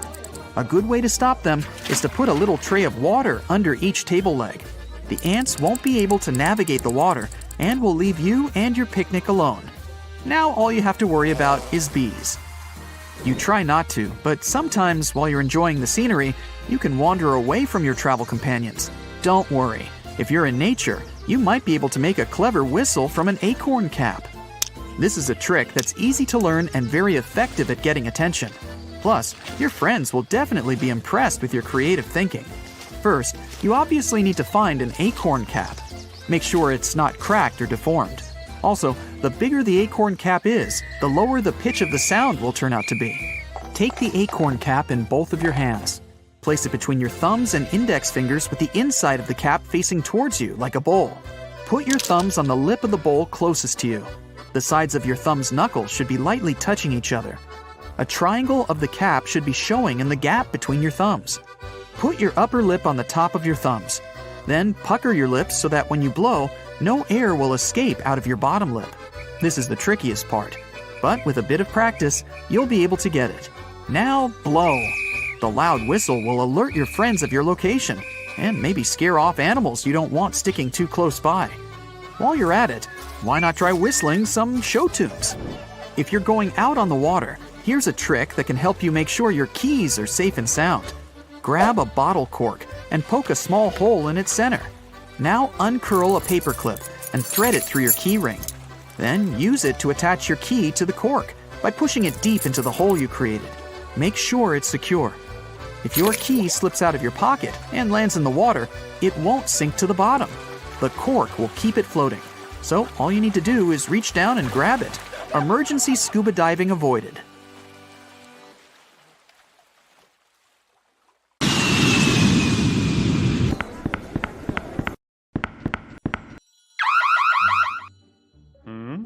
Hey, you've got the wrong person. I'm just a manager going back home from my annual vacation in Europe. The TSA agent pulls out a massive chunk of delicious French cheese from your hand luggage. Turns out, you can only grab really small amounts of soft cheese on board, since it's considered to be liquid. Fun fact, you can bring a cheese grater on board without any problems, but you can grate no more than 3.4 ounces. That's the maximum cheese amount. Wait, you can't grate it. Cheese should be safely sealed in a plastic bag. Good news, hard cheese is fine to travel with. Okay, they took your cheese. A large bottle of water, you're bad. Some cream tubes and other fancy souvenirs. Look at that fine Swiss knife you grabbed in Geneva. It now risks ending up in an auction. If you're lucky enough, the airport might provide a shipping service to get your precious souvenirs and even cheese, if it doesn't go bad, to your home for a fee. Still, not all the airports do this. So, some of the banned items will go to an auction to raise money. The confiscated items are usually sold in bulks, so it's going to be pretty hard to find the ones that you had to leave behind. Some other objects with more specific purposes are donated to different organizations. Pepper spray, for instance, would go to a police training academy. As for cheese, prohibited exotic fruits, and other food and water, well, they usually just get disposed of. Some items, especially really bad and dangerous ones, may be simply melted or destroyed. Magic 8 balls pose no danger, but they have to be checked in luggage. The problem is the liquid inside them. Yeah, it might be less than 3.4 ounces, but let's face it, it's hard to count the exact amount. Ask your ball if you can take it on board. It's likely to give you a "don't count on it" answer. Relieving gel insoles are a bit disturbing on board. The problem is the same. It's impossible to count the exact amount of liquid. So, no gel insoles, and no gel candles either. Perfume and nail polish are kind of forbidden too. It's not only about liquid on board restrictions, but also about etiquette rules. Some passengers may simply be allergic to their smell. Plus, they're flammable. As for nail polish removers, opt for an acetone-free version, since acetone is a no-go for hand luggage. Anyway, you can grab a bottle of perfume as long as it's not too large and you don't use it on board. It would be a pity to leave a whole bottle in the trash bin before boarding. Still, you can sneak in the plane with more than 3.4 ounces of your favorite cream, claiming it's some medicine that you really need. But you do need to notify the airport beforehand. A bit weird, but it works. Sometimes. In case you need to check your body temperature on board, make sure your thermometer is electronic. Mercury ones are strictly forbidden. Who's going to pick up all the mercury balls if you accidentally drop it? Bowling pins are a no-go for hand luggage. Seems like the aircrew doesn't want anyone to have fun and play bowling in the aisles during a long and boring flight. No, it's all about our safety. They just think bowling pins might hurt someone. No sports equipment is allowed, be it a fencing foil, a bat, or even darts. Darts are sharp, and no sharp objects are allowed on board. Such items should travel in check-in luggage, unless you want them to end up in an auction. If you're into handmade things, and a transatlantic flight gives you enough time to knit a scarf or a pair of socks, opt for plastic or wooden knitting needles and wrap them carefully so as not to cause any damage. Those made of metal will probably be disposed of by melting, and they don't deserve such a fate. Snow globes, as with any other object containing liquid inside, aren't allowed through security. If your snow globe is as small as a tennis ball, you may be lucky to have it allowed, but it's better to play it safe and check the snow globe in. Liquid bleach is definitely a weird object for hand luggage, even if you're traveling in a white shirt. First, it's not allowed on board because it's highly flammable. Second, a brand new white shirt doesn't seem to be the right choice for a flight. Coffee and turbulence just don't mix. Third, the bathroom on board is far too small for laundering. If you're a hairdresser on a business trip, you'll probably have to invest a bit more when booking your flight. No hair bleach is allowed on board. Scissors aren't welcome either, unless their blades are 4 inches or shorter. By the way, scissors that aren't allowed to fly are often donated to schools, which is a good alternative to disposing them. Bad news for hairdressers again. Due to a gas cartridge that's filled with butane, cordless curling irons aren't allowed on board. Good news, electric curling irons are completely fine and safe. If you're an artist, you must have already struggled with security rules. You don't want your paint to get frozen or ruined in the luggage section, so you'll surely want to bring it on board. Security may be okay with your oil paints as long as they're under 3.4 ounces, but there's no way you can grab your extremely flammable turpentine. Now, in case you don't enjoy food on a plane and failed to order a meal on board beforehand, you can take any pan or pot on board and cook it yourself. No, you can't cook, and you can't grab a cast iron pan either. They're quite heavy. That's why they're likely to be dangerous. If a TSA agent confiscates it, it won't end up being donated to a local kitchen. It'll probably be melted. If you want to have some fresh smoothies while flying with fresh fruit that are allowed on board, like an apple or a banana, bad news for you. Blenders are allowed only in case you remove the blades, so technically it's not a blender anymore. Hey, here's when you need that cheese grater. English Christmas crackers can make a wonderful atmosphere of joy and happiness during Christmas holidays, but it brings nothing but a mess on board. It makes a cracking sound when pulled, which can frighten other passengers. They are not allowed in checked bags, just like party poppers and sparklers. High heels and thick soles aren't prohibited, but they do cause some problems. If you're wearing one of these, you may be asked to take them off to have them scanned. Sure, there are some plastic shoe covers, but these airport floors are swarming with germs. Wedding dresses are a bit of a problem too. Some dresses just don't fit in the X-ray machine, so they might need to be double-checked. All the fans of camping, beware. You probably want to check in a lot of luggage required for your trip, so make sure you check in the tent pegs too. Though, if you travel light with a carry-on backpack only, you'll probably need to buy some when you reach your destination. Since they're sharp objects, tent pegs are not allowed on board. It's hard to imagine anyone having a drill inside their 5-pound carry-on luggage. But anyways, these are not allowed. So if you're a creative person who wants to bring a drill home as a vacation souvenir because magnets are lame, you'll have to check it in. If you want to sneak in a plane with a dry ice DIY fridge, you're almost sure to fail. It's flammable, so safety regulations definitely prohibit it on board. You can bring up to 5.5 pounds of dry ice, but airline permission is required. Anything with an uncovered blade is not allowed through security. Instead, a disposable razor or cartridge blades can be taken on board. Box cutters and knives, with a teeny tiny exception of a smooth butter knife, should be in checked luggage. Soap bars are allowed on board, but don't panic if a TSA agent wants to double-check your bag after scanning it. It just may look a bit odd on the screen and mislead them. Liquid soap, instead, follows the universal liquid rule. Rules for batteries may vary. Spillable batteries are allowed neither in carry-on nor in checked luggage. And lithium batteries also can't be carried on board, only because if damaged, they can cause a fire. Okay, you travel with your Mr. Scratchy, and yes, a laser pointer is your furry friend's favorite toy. But you gotta make do without it this time, buddy. Laser pointers are not allowed in carry-on nor in checked luggage. A walking stick can be used as a mobility device and then let on board, but surprisingly, TSA may prohibit this item sometimes. Play it safe and notify your airline in advance. Bon voyage! You're cruising up in the sky, traveling to another country for your long-awaited vacation. But emergencies can happen anywhere, anytime. Let's say the plane you're traveling in has a hole in it. As long as it's really small, it's not a big deal. Definitely not powerful enough to throw off the pressurization system. But if a window accidentally blows off, it's officially a problem. That's gonna mean severe loss of pressure, and it might be enough to depressurize the whole cabin. That might create enough force to suck something small out of the hole, like an unlucky carry-on. Airplane windows are round because that way, the air pressure is evenly distributed. If the windows were square, air currents would be able to find a weakness, and they'd crack easier.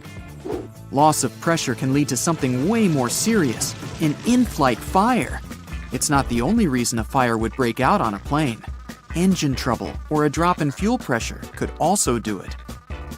If it's the engine burning, the only thing a passenger can do is stay calm. A plane can fly pretty far, even with only one engine left. As ridiculous as it sounds, modern planes are actually designed to fly for a short distance without any engines at all. If there's a fire, the first thing the pilot will do is try to land as soon as possible. An actual in-cabin fire would probably look quite scary, but every plane is equipped with all the necessary gear to put it out. Flight attendants aren't just there to serve you food and drinks. Their main job is to keep you safe, so they know exactly how to handle a cabin fire. Still, there's something you can do to help them before the flight. Check over what you packed in your carry-on luggage. Back in 2007, a plane left New York.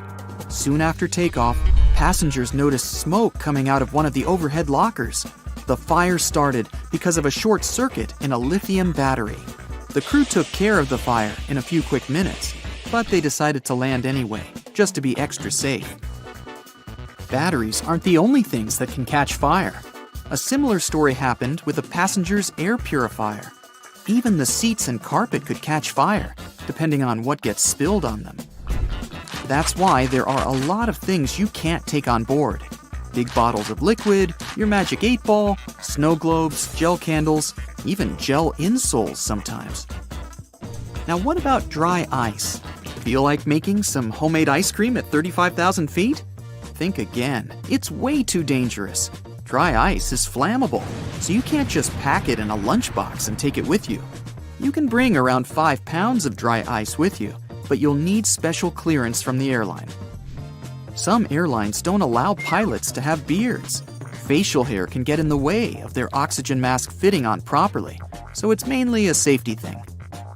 Passenger oxygen masks swing down because of a change in air pressure. The air inside the cabin is pressurized, so you can breathe normally. If something occurs that changes the pressure suddenly, a few things happen. First, the masks come down. Their nickname is the rubber jungle. Second, the pilot descends quickly and safely to a lower altitude. Third, the pilot gives out the all clear, letting you know it's safe to take your mask off. The masks only have enough oxygen for a few minutes. It's enough for the pilot to descend to a more breathable altitude, so you're not going to be wearing it for the whole rest of the flight. The white traces planes leave behind in the sky are condensed carbon dioxide and water. This liquid is released when fuel is burned. It's basically a slightly polluted hot water vapor, kind of like breathing in cold wintry air. Way up there in the sky, it's always frosty cold, no matter what season it is. Lightning isn't as dangerous for planes as you might think. If a lightning bolt hits a plane, the passengers won't get shocked or anything. The entire aircraft is covered with aluminum coating that conducts electric current and doesn't let it inside. This protection device is tested using a lightning simulator. During night flights, the lights turn off for 2 reasons. One is to be able to fall asleep, but the other is to get everyone used to the dark in case of evacuation. You might be asked to raise your window shade so the flight attendants can see what's happening out there and choose the best side for evacuation. It's pretty common to feel more emotional on a plane. You might cry watching a soap opera or laugh at a silly comedy. Our body experiences stress and takes everything way too seriously because of low oxygen levels. You're sitting in a closed space at a high altitude, very far from home. Your subconscious might feel unsafe, and so it reacts by dialing up your emotions. Don't be surprised if you start having weird cravings up there too. You might have bought a huge chocolate bar before you boarded, but then, once you're in the sky, suddenly you start craving fried chicken. Good thing they usually serve chicken. Or fish. Anyway, up in the sky or down on the ground, cravings are usually a sign that you're thirsty. Just go get some water. Many passengers get a headache during their flight, especially right after takeoff. Don't worry, it's normal. You're climbing to an altitude higher than Mount Everest in about 10 minutes. The air up there is extremely thin, which means less oxygen's going to your brain. Want to feel better? Chew on some gum or soft candy. Another thing you might notice on a flight is dryness. Your hands and face might feel a bit dry, and that's okay. It's all that dry air you're sitting in. Air in the cabin is filtered thoroughly, which gives it that special airplane air feel. Stay hydrated and bring a good moisturizer with you on board. You might also feel like you're coming down with a cold. Your nose might get congested. Your throat might start to tickle. Well, you know the drill. Just remember that everyone else is feeling it too. No need to worry, it's that dry air again. It dries out your nose and throat, making you feel as if you have a cold coming on. You'll feel much better once you land and get off the plane. The lower the air pressure, the more gases expand. This law also works inside your stomach and intestines. Ah yes, planes can give you a serious case of gas. The great news? Every plane has toilets. But if you do have to make a run to the toilet, don't assume that nobody can bother you in there. The toilet door can still be opened from the outside. The airline crew have to be able to get in there if you need help, even if it's a bit embarrassing. Your night vision might also feel like it's a bit off. Your eyes need fresh and moist air to function properly. Your corneas are the one part of your body that don't have their own blood supply. They get their oxygen straight from the air. Dry, low-oxygen airplane air isn't great for your eyes. Throw some eye drops in your bag, along with that gum. Reduced vision is also why the crew dims the lights and asks you to open your window shades during nighttime takeoffs and landings. Your eyes need to be adjusted to the dimness and the dry air in case of an emergency. So, the plane's taken off and everything's going smoothly. Now what? You have to sit in one place for hours, hardly moving at all. But your body feels tired, like it's been on a long run. Again, it's that lack of oxygen. Your legs might even go numb. Try to get up and move around the cabin as often as you can. You need to get your blood pumping. If you can't walk around, try to stretch and massage your legs right there in your seat. Some people say squeezing and releasing your fingers and toes helps the blood flow better. Compression socks help a lot too, at least for me. Ah yes, everyone loves a holiday. But figuring out what to pack in your luggage can be a daunting task, especially when you're limited on weight and baggage space. Not to mention, you're likely to do some holiday shopping on your adventure away from home. So, you're gonna need extra space on your return for all those souvenirs you've collected. Accumulating too much weight or bulk can end up costing you a handsome fee with the airline if you're not properly prepared. But you can now relax. You just focus on booking your vacation. We'll take care of your luggage with these handy traveling tips. No doubt your clothes are going to take up the bulk of your luggage. Considering most airline standards permit one bag for most local trips and up to 2 bags for longer distances, that doesn't grant you a whole lot of space if you plan on being fashionable on your getaway, especially in the winter. However, this doesn't mean you have to turn your undergarments inside out for repeated use. The key here is to be clever with how you pack. Firstly, you might want to consider how you're folding your clothes. The most space-efficient method to store your wardrobe in a suitcase for travel is to roll up each item. Think of your clothes like those sleeping bags you used to take on your camping trips. They always seem too thick for their compacted covers, but with perseverance, you could roll it up tight enough to fit inside. Now, you don't need to wrestle with your clothes quite as much, but the same principle here applies. Start by folding your shirts, pants, and whatever else you plan on packing neatly, similar to how you might find them on a clothing store shelf. Then, when you have them in a relatively rectangular or squared-off shape, roll them up tightly. Now that you have your little clothes logs, start packing them into your bag. And behold, extra space! Now, here's something we've all experienced arriving at our holiday destination. We drop our suitcase on the hotel bed, open it up, only to find all our clothes unfurled and scattered like a tornado stormed through our bag. Your luggage has had a rough journey from your home to your holiday destination. It's been dragged through airport terminals, tossed around by baggage handlers, and rocked back and forth during in-flight turbulence. A simple stationary item, rubber bands, will help you keep your clothes neat. Now that you've got them rolled up, place a couple of rubber bands around them to keep them from unfurling. This is an especially neat trick if you want to roll an outfit together as one. Maybe you've got head-to-toe denim that you can't wait to rock on your getaway. Fold up your clothes as before, then layer the different items of your ideal outfit atop each other. Roll them up as one, then use the rubber bands to keep them together. You can preemptively decide your day-to-day outfits before you even board the plane. However, you may still prefer to fold your clothes, especially business or formal shirts and pants. Lucky for you, we have a handy trick for that too. Instead of folding each item individually, We're going to lay it out all on top of each other. Start with your shirts and tops, alternating with one on top and one on the bottom, keeping the necks of your shirts at the center. Work your way down to your pants and smaller items until they're all laid out flat. Try to keep your pants in the middle. Finally, start folding your items in on themselves, with the shirts creating the outer layer, until you end up with a neat bundle, like a present. You should be able to sit your bundle squarely into your bag. Want to save even more luggage space? Instead of putting your undergarments and socks into their own section, try fitting them into available spaces and gaps within the rest of your luggage. If you plan on taking a cap with you, for instance, the inside of your headwear is a great space to store your socks. This applies to other small luggage items too, such as phone chargers and ties. Though keep in mind that you can also lay your ties and belts out flat across the clothes in your luggage to conserve space. And if you're really limited on baggage size, say all you have is a carry-on for a fortnight-long trip, here's another method.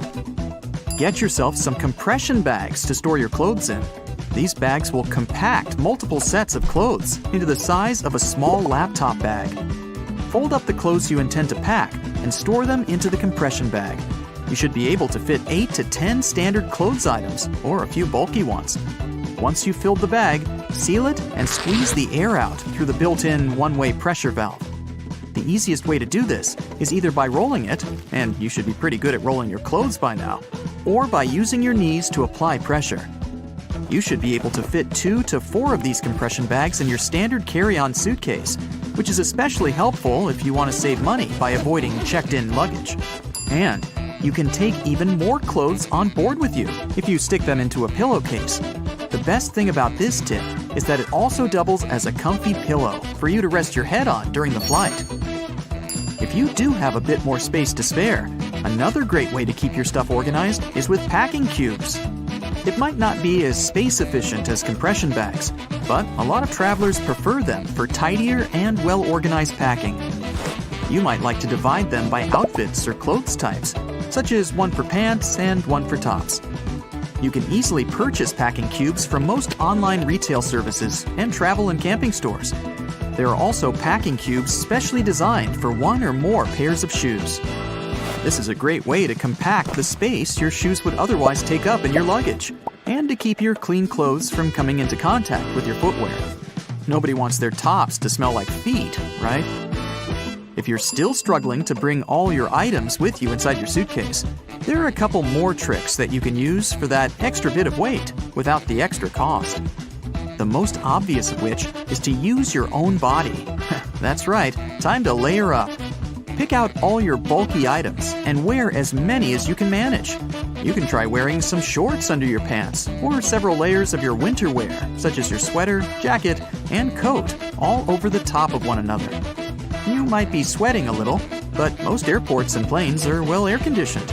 You can always shed some layers once you've boarded your flight. At least you'll have some warm wear to snuggle up in if you do get cold up there in the clouds. If you don't want to wear all those layers, there's actually another type of bag you can carry on the plane with you, free of charge. Get yourself a duty-free bag from any of the duty-free stores in the airport. You can even hang on to it for next time. Store all your extra items in your duty-free bag and carry it onto your flight at no additional cost. It's also worth considering what type of luggage you're using. More importantly, how much it weighs. A lot of people forget that the standard 15 pounds permitted by most airlines includes the actual weight of their suitcase. The bag itself can often weigh up to 4 to 6 pounds. That's a huge chunk of your weight in the bag alone. So, when you're shopping for your luggage, take into account how much it weighs. Choosing a lighter bag will give you more space for the items you want to take with you. Stick to some of these handy tips and you'll be on your way with no shortage of luggage and some extra money to spend on your vacation. Happy flying! Hey, summer's coming. Here's our Bright Side approved checklist of stuff you gotta take with you, plus some tips for you to be fully prepared for your vacation. No matter how hard we try, we sometimes tend to overpack. Who, me? Now, remember one thing, the bigger your suitcase is, the more you will try to cram into it. Next time you pack your stuff, try to stick to a 5-4-3-2-1 rule. This rule says that for a 1-week vacation, we can easily limit to 5 pairs of socks and underwear, 4 tops, 3 bottoms, 2 pairs of shoes, selected by how active you're planning to be on your vacation, and 1 hat. But I suggest we add one more item to this rule: a lightwear rain jacket, like this one. It takes no more space than 2 pairs of socks, but it can be a lifesaver for unpredictable weather conditions. If you're afraid your clothes will get dirty fast and you'll have to hide those ketchup stains on your vacay photos, there's a solution on how not to do it. Have you heard of on-the-go detergent? These are small packets you can throw in your suitcase and hand wash your clothes in the sink. Binder clips may seem to have nothing to do with vacations. After all, these are office essentials. But let me try to bring you over. They have a ton of applications.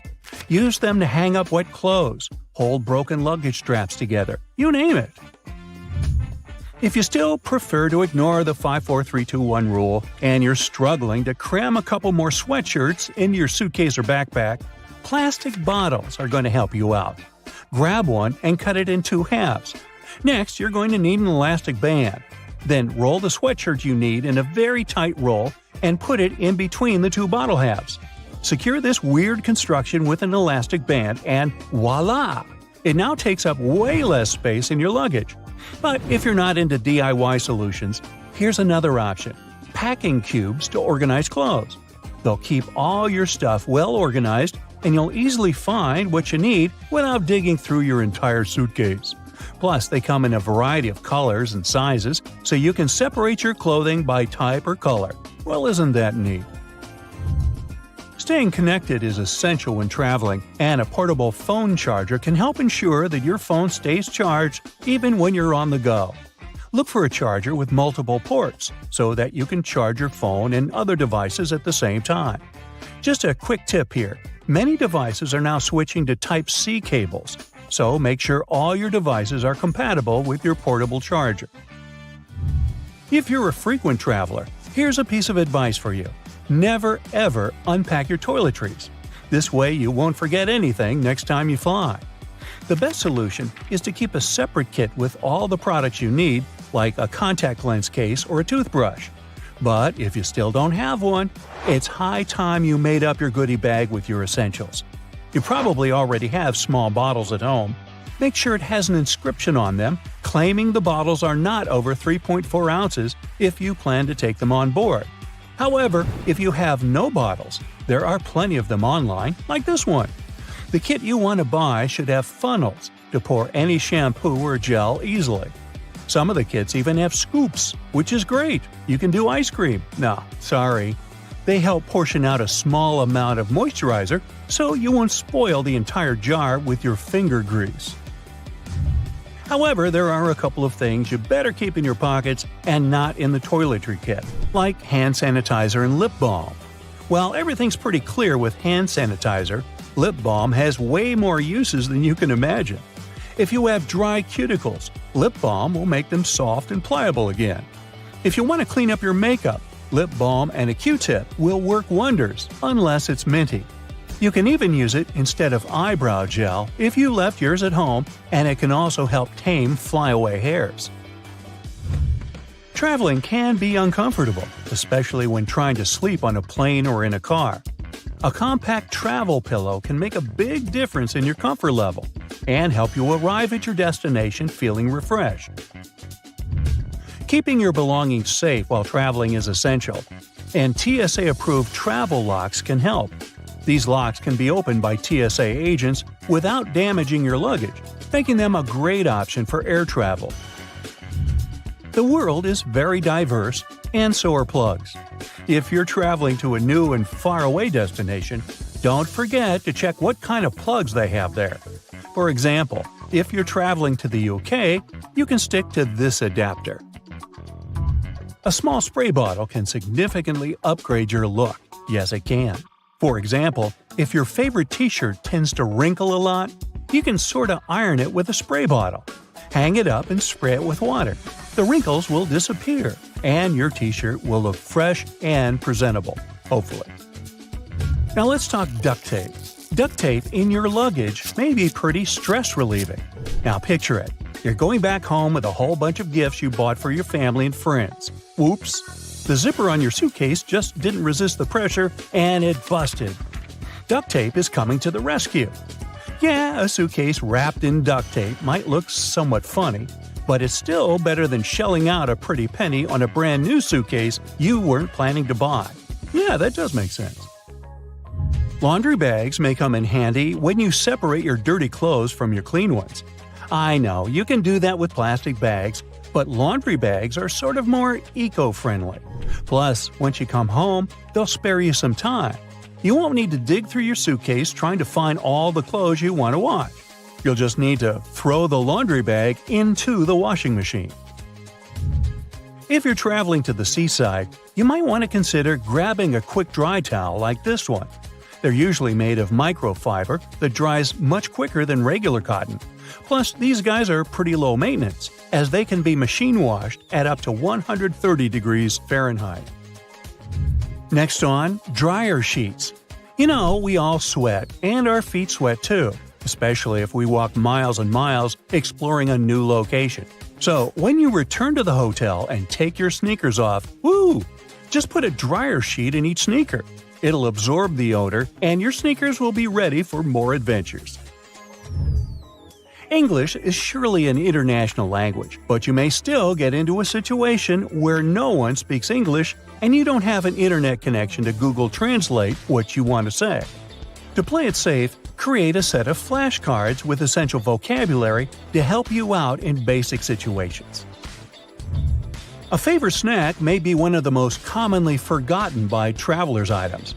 Yeah, they do give you food on the plane, but sometimes you may want to have an alternative. Plus, your snack can even save your budget in case you have a long connection. The prices in the airport lounge are crazy. Even if you travel in summer, it doesn't mean you don't need any warm clothes. Make sure you have a zip hoodie or something of that kind, especially on board. Thing is, you never know if it's going to be cold or hot on the plane. Sometimes it gets pretty stuffy in there, but it can also be freezing cold. Airplane blankets, as well as tray tables, are swarming with germs, so it's better to have your own clothes to keep warm. As for tray tables, I doubt you can bring your own on board, so just don't forget to clean them with an antibacterial wet wipe. And have a safe flight. Now, carefully arranging your used towels isn't the best thing to do in a hotel. You're just not helping. The general rule is, dump them somewhere like the bathroom floor or in the bathtub. Then the staff can see that they need to change the towels. If you keep them all nice and folded, the staff may just get it wrong and leave them as they are, thinking that they're still fresh. You're on a low-budget trip and you brought along some appliances, so you can cook right there in the hotel. Not a big deal. But if there's only one outlet and you want to boil some eggs in your electric kettle, maybe don't. First, you never know what capacity the outlet has. It might even set off the hotel's fire alarm. Just stick to sandwiches or something. Of course, you can boil water for some ramen noodles, but if you feel like a slice of fresh, crusty toast, never try to make it with an iron. Sounds crazy, but some people have even tried heating up their frozen pizza with a hairdryer. What happened? They ended up having to go look for another hotel and an actual restaurant. Always look for hotels that include breakfast. It's usually way more expensive to have breakfast at a nearby restaurant. Plus, you most likely wouldn't know where to go. Much better to hit the hotel's breakfast buffet: coffee, cheese, ham, toast, fruit.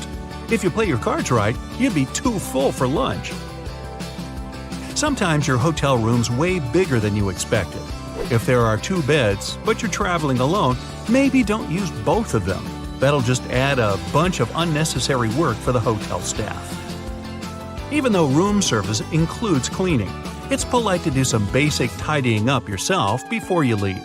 Pick up any paper lying around. Wipe up that coffee you spilled on the floor. Don't make the bed though. The staff's going to replace the sheets no matter what. Plus, if you make the bed right after you get up, you're just actually creating a lovely dark environment for tiny dust mites. Yeah, bugs might be a real issue. Even the best hotels with the best staff can be powerless against those little guys. Put your luggage in the bathtub first. It's the cleanest place in the room. Then check the place over for bugs. If you don't see any, start unpacking. So, no bugs. But what about mold? The most common way for mold to get into a hotel room is if you chuck your wet towel on the bed and go out for the day. You might get back to an interesting smelling room. If you're going to be traveling a lot and plan on using the same hotel chain more than once, don't try to trick the hotel into thinking you never drank that soda from the minibar. Yeah, a can of soda might cost you double what you'd pay at the gas station, but you don't want to get put on the hotel's naughty list. This one sounds hilarious, but still, no one should ever be boiling their socks or any other item of clothing in the kettle that comes in the hotel room. Some hotel managers claim to have seen it happen. Just send your clothes off to the hotel's cleaning service people. If you love sleeping on a thick pillow, ask the front desk for an extra one. Don't even think about moving that cushion from the couch. Chances are, it's never really been washed. Saying thank you is always polite, but a nice tip would go down even better. It's not that polite to leave your room service tip on the last day of your stay.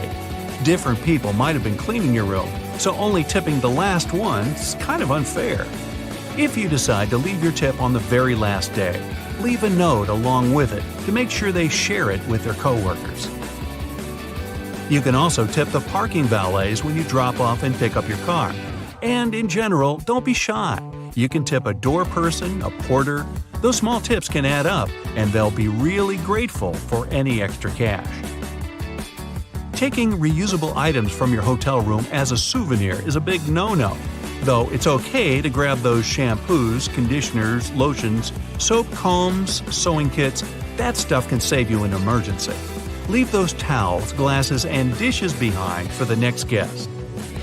If your room has the bathrobe of your dreams, you can always go to the front desk and ask if you can buy one.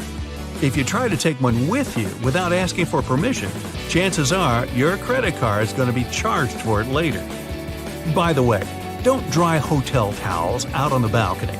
If you end up saying goodbye to one of them just because the wind took it away, or was it some shady neighbor, you'll be the one who's going to pay for it. They're just plain white towels, but they can be pretty pricey. Don't be too shy to call down to the front desk and ask for a late checkout. It's probably not a big deal for the hotel, but it might make all the difference to you. Hotels know you might be more likely to choose them again or leave a nice tip if they give you a few extra hours in your room. If they say no, well, at least you tried. One thing you can do to help the staff out when you leave is to air out your room. That small step is one of the most time-consuming things they have to do, and they have to clean the rooms really fast. Just leave the windows open to freshen the room up a bit. If it's really hot outside, you can even leave the air conditioning on. Just don't do both at the same time. Leave the TV remote on the desk, any cutlery on the table, and all the chairs back in their places. It'll save housekeeping a lot of time. They're already in a huge rush. Imagine cleaning hundreds of rooms every single day. Accidents can happen anywhere, and it's okay if you accidentally drop a glass and it breaks. But don't try to get away with it. Give the front desk a call. They probably won't even charge you for such a minor accident. Plus, management might think the housekeeping staff broke it, and they might make them pay for a replacement. Never turn down a chance to join your hotel's reward program. It's usually free, and you can get it after your first stay. If you travel a lot, try to choose those big chain hotels that give you bonuses every time you book. You could get bumped up to a suite, get better Wi-Fi, a free gym pass, or even a free night.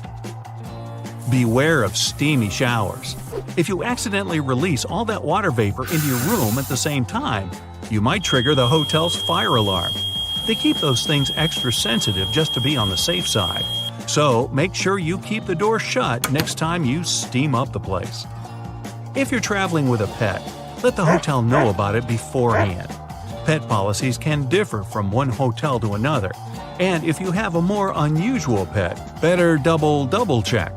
It might be a pet-friendly hotel, but you probably can't show up with your pet peacock. If they say no, they'll usually be able to tell you about another hotel nearby. Trying to hide your little furry friend isn't the best idea. Dogs can be super noisy, so can cats, so can peacocks. You're going to be looking at a hefty fine if they catch you. Booking etiquette is a bit different now than it used to be. You used to have to confirm your stay at some hotels by writing them a letter. Nowadays, just make sure you have all your booking info handy on your phone. That'll make the front desk people pretty happy. If it's a big hotel, they might have hundreds of people checking in the span of a few hours. The front desk staff are usually super busy managing guests, deliveries, events, emergencies, a random peacock running through the lobby, and so forth. Just a nugget of advice: don't disturb them for every minor question you might have.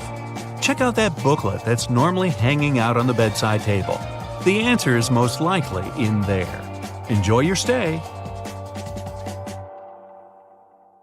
Hotels are places where you know for sure lots of people stay every day. And not all of those places pay attention to cleanliness as much as they should. There can be bed bugs and other pests around that you won't notice until it's too late. So here's the deal. When you arrive at a hotel and open your room, don't rush to open your bags and put all your clothes onto the shelves, and especially the bed. Better place your bags into the bathtub for the time being, and go check the room for those pesky bugs. Check out all the rugs, soft furniture, cushions, and all other places that pests could live in. Only after you've done that, take your bags out of the bathtub and unpack. The bathtub is the safest place because no bugs are able to survive there. So, naturally, none of them will crawl into your stuff while you're not looking. You may want to throw that comforter on the floor at once, by the way. While sheets may be cleaned regularly, the comforters are not. Some hotels wash them every week or so, but others don't even bother. Same goes for your bedding. Most high-end hotels will change the sheets daily, but a lot of budget ones don't change the pillows or bedding after a guest checks out. Definitely a good idea to request fresh pillowcases when you arrive. It's also best not to drink out of that glass in the bathroom, as many glasses aren't cleaned properly. Some workers even use disinfectant or furniture polish to get the glasses looking spotless. Ever wondered why they never use fitted sheets in hotels? They might be convenient, but they're impractical for hotel use. The sheets are changed much more often than you do it at home, and the elastic becomes worn out all too soon. Besides, it's a nightmare to store fitted sheets. They have to be of two different sizes, one for either type of bed. It's just easier to take 2 universal flat sheets per double bed and get on with it. Speaking of sheets, you must have noticed that bed linen and towels in hotels are almost always white. The first reason is convenience, of course. When everything is white, it's easy to wash it all together and use bleach to get rid of any possible stains. The second explanation, however, is customer experience. According to public polls, people perceive a white color as luxurious and fresh, which makes their stay more pleasant. If you see an unusually attractive price for a room on a website, be careful. It might not include a mandatory resort fee. If you have an option to pay for a room in advance, you'll see the final cost at the checkout. It'll normally list the initial price you saw before booking and all the extra charges, resort fee included. If you decide to pay at the hotel, though, you might be up for a surprise when you check out. So always make sure to read the fine print. You may have seen a rather weird thing in many hotels, a phone in the bathroom, especially just next to the toilet. You'd probably be surprised to know that it's an actual requirement for hotels to receive a 4-diamond rating from AAA. But this also makes pretty good sense. For example, if you slip and fall on the wet floor of the bathroom, a phone can be handy to call for help. Returning to bathrooms, hotels typically don't provide plungers in rooms. You see, hotels want you to have a feeling that you're the first person ever to enter the room you're staying in. It's a question of your comfort, which is the primary concern of any respectable hotel. And a plunger in the bathroom, according to anonymous polls, makes people think that the toilet may malfunction at some point, which doesn't help the image. If your hotel has card keys with magnetic strips, make sure you put your card key apart from your cell phone and wallet. The problem is that key cards are rewritten quite a lot, and they're designed for that process to be quick and easy. So, a fairly strong magnet, like the one in your cell phone, could erase your key card, and you wouldn't be able to get inside your room. The hotel will surely provide you with a new card, but that's still inconvenient. Many hotels only accept credit cards as a form of payment, and without one, you won't be able to book a room directly or use the paid services provided by the place. Booking a room is just the first step of your stay at a hotel. During your vacation or business trip, you might use the minibar or other paid services that you'll only have to pay for at the checkout. If your debit card doesn't have enough funds on it to cover all your expenses, the hotel has no means to get their money apart from suing you. If you pay with a credit card, however, all the additional costs go to the bank, and everyone's happy. The time of check-in and check-out is fixed not to annoy you. It's done so you don't barge in onto guests who stayed in the room you've booked, and the hotel staff can clean the room and prepare it for the next guest's arrival. By the way, the checkout time is normally about 11 a.m. to 12 p.m. because hotels actually care about your well-being. They not only let you have your breakfast, but also give you some time to prepare for departure without hurry. Isn't it kinda annoying that many hotels don't have a socket near the bed? In fact, time is to blame in this case. Lots of hotels around the world were built before mobile phones and other portable devices became so popular and widespread. Back then, of course, they didn't need bedside sockets, and many of them haven't yet caught up with the times. You can avoid this issue if you stay at a hotel that's been built relatively recently. Once you're at the check-in desk, it's likely that the hotel staff already recognize you. Many hotels, especially higher-end ones, will do a little research of their guests' social media. While this seems a bit creepy, it's only so they can see who you are to make your stay more comfortable. At check-in, you'll also be given an initial key which will reset the door lock and cancel any existing keys. But make sure to be respectful to your receptionists. Sometimes, they may play practical jokes on rude customers by key bombing. This is where they give you 2 of the initial keys. Either key resets the door, so once you use the second one, the first will no longer work. Toothpaste is one item you probably won't find in the hotel room's bathroom. For budget hotels, it's often too expensive to order, as it's classified as a medical supply. For luxury hotels, it's the opposite. They often can't find a toothpaste manufacturer that's fancy enough to be present in their rooms. While the staff clean hotel rooms frequently, disinfecting smaller items is not on the top of their priority list. Remote controls and phones are some of the dirtiest things in a hotel room. So do yourself a favor and bring some disinfectant wipes to clean them before use. If you're thinking about putting your valuables in the safe for security, you may also want to think twice. Hotel locks use passcodes instead of locks, so there's a high chance someone in the hotel will know the master code. And who knows who else could get their hands on this information? Hotels usually overbook themselves, as the average daily no-show rate is around 10%. This means there's a chance that you won't actually get your reserved room. If you show up and there are no available rooms, chances are you'll get walked. This basically means the hotel will pay for a room at another similar hotel in the area. There's a surprising amount of items left in rooms that hotels don't want you to know about. In one hotel in Portugal, a worker even found a shark that was left behind. With no idea how it ended up there, the shark was eventually returned to its natural habitat, safe and sound. Most, if not all, hotels have fully carpeted floors, and there's a couple of very good reasons for that. First of all, it's your safety. You're far less likely to slip and fall on a carpet than on a wooden or tiled floor. Secondly, it's much more cost-effective because it's faster and cheaper to replace a spoiled carpet than change the whole flooring in a room. And finally, carpets add to the room's soundproofing, which you'll be thankful for if you have overly active neighbors. Ever wondered what a continental breakfast is and why it's called that? In fact, the name comes from the UK, which is a group of islands, and it means a breakfast that's served in continental Europe. It may include pastries, sliced bread with different toppings, meat, cheese, fruit juice, and hot beverages. You pull up to a hotel and see a no vacancy sign, but don't necessarily believe it. Hotels usually do this when they only have 2 or 3 rooms left. Instead, try calling the front desk to see if they have rooms. Hotel star ratings aren't always reliable, as the rating systems vary between countries. In Italy, for example, a hotel can be given 5 stars just for having a 24-hour reception desk, receptionists that speak 3 languages, and rooms that start at 16 square meters. Instead of using stars, look at ratings or reviews instead. Booking late can also get you the best deals. If your stay is not urgent, try booking a room on the day of the stay. If the hotel isn't full, you'll likely get a discount. Hotel managers reduce room rates last minute to fill them. It's also usually better to book directly with the hotel. Third-party websites are often given worse rooms or whatever is left over. Hotels are also likely to offer a reduced rate if you book directly. This is because third-party sites charge the hotel a fee.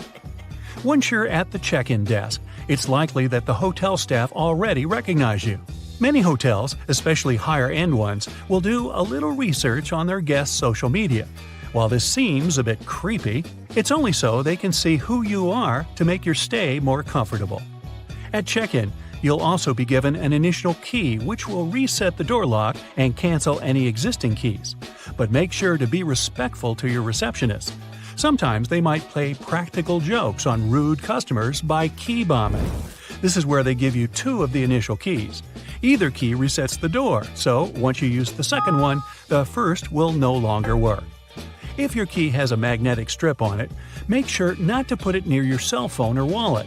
A strong magnet like the one in your phone can erase your card key, meaning you won't be able to get into your room. Now that you're all checked in, let's head up to your room. Make sure to have a quick scan of your doors and floor. Some hotel guests have reported tiny cameras being slipped underneath their doors. Even if the door is locked, endoscope cameras can easily slide under. The general rule is, if you can fit your finger under the door, a camera can fit too. Try covering the gap with a towel. Now, how about the room in general? If you're not happy with it, you can easily request a change. If there are other available rooms, the manager will be happy to help. Once you are settled in, you'll want to head into the bathroom to check out all those samples. But while you might think you're being sneaky by grabbing the free shampoos, hotels actually want you to take them. The items contain the hotel's logo, so you're basically giving them free advertising if you put them in your home. The robes and towels are a different story though. Many hotels are now adding radio frequency chips so they can track stolen items. Toothpaste is one item you probably won't find in the hotel room's bathroom. For budget hotels, it's often too expensive to order as it's classified as a medical supply. For luxury hotels, it's the opposite. They often can't find a toothpaste manufacturer that's fancy enough to be present in their rooms. You may also notice a seemingly random phone next to the toilet, but it's actually a requirement from the AAA for hotels to receive a 4-diamond rating. It does also act as a safety feature. If you slip on the wet floor or get stuck in the bathroom for some reason, you can easily call for help. While the staff clean hotel rooms frequently, disinfecting smaller ones is not on the top of their priority list. Remote controls and phones are some of the dirtiest things in a hotel room. So do yourself a favor and bring some disinfectant wipes to clean them before use. If you're thinking about putting your valuables in the safe for security, you also might want to think twice. Hotel locks use passcodes instead of locks, so there's a high chance someone in the hotel will know the master code.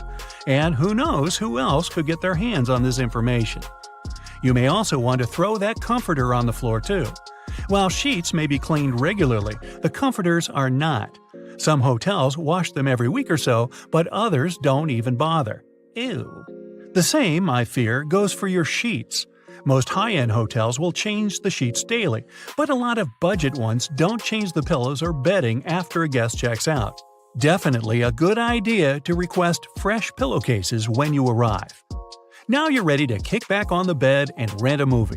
But don't try to be sneaky and claim you clicked on it by accident so you don't have to pay. The workers at the hotel's front desk can actually see how long you watched a movie for. So if you clicked out after a few seconds, they'll believe you, but not if you watched it till the end. Fancy a drink while you watch your movie? Make sure to check the seals on those minibar drinks. Sneaky guests often drink from the bottles and refill them with water.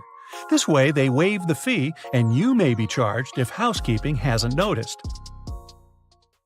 After a good night's sleep, you're looking for something to do on your vacation. Instead of heading to Google or TripAdvisor to find the best spots, ask the front desk. Receptionists are trained to give guests the best recommendations for local activities. While you're out, housekeeping will drop by your room, but they might not just be cleaning. Sometimes, if a staff member is tired and they have enough time, they might take a cheeky nap on the bed. When cleaning, if you've left your room in a mess, the staff will have to move your things. They'll have to touch your stuff to actually clean. So, if this bothers you, either put out the Do Not Disturb sign or clean up yourself. It's also best not to drink out of that glass in the bathroom, as many glasses aren't cleaned properly. Some workers even use disinfectant or furniture polish to get the glasses looking spotless. Housekeeping also don't always vacuum your room. Staff will sometimes just pick up any big crumbs and call it a day. Make sure to be nice to the staff. Most hotel staff are willing to give out upgrades and free stuff to a friendly face. They're not required to, but a smile goes a long way. Oh, and a tip always helps. Now it's time for checkout, but you're leaving early and will miss your breakfast. If your breakfast is included in the price of your room, the staff can prepare a takeout box for you. It's best to give them a heads up the night before, though. Also, take a look at the floor on your way out. It's carpet, right? Most hotels have fully carpeted floors. This is for 3 main reasons. 1. You're much less likely to slip on carpet than wood or stone. 2. Carpets act as added soundproofing. And 3. It's more cost-effective for the hotel, as carpet is much easier and cheaper to replace. You're all prepared for your next vacation, but you get called into work last minute. Oh, a nightmare! Everything's booked, so it looks like you'll be charged that pesky last-minute cancellation fee. If you call the hotel and ask to change to a later booking date, there's a chance that when you cancel this new date, the charge will be lifted. Hotels also usually overbook themselves, as the average daily no-show rate is around 10%. This means there's a chance you won't actually get your reserved room.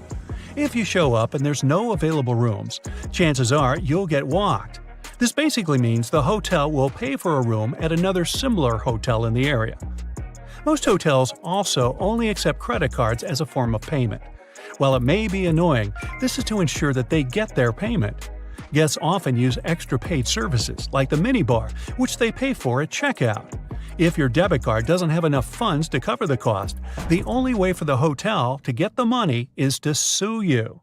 Attorneys come for a separate fee. There's a surprising amount of items left in rooms that hotels don't want you to know about. In one hotel in Portugal, a worker even found a shark that was left behind. With no idea how it ended up there, the shark was eventually returned to its natural habitat safe and sound. Once again, be careful when you first go into the bathroom. They're watching you when you're in the bedroom and when you're in the bathroom. No, I'm not talking about your 3-year-old kids. One of the last things you think about when going on vacation is if the room you're staying in has hidden cameras planted all over the place. For starters, look in the most obvious spots in your hotel room to see if you can find any hidden cameras.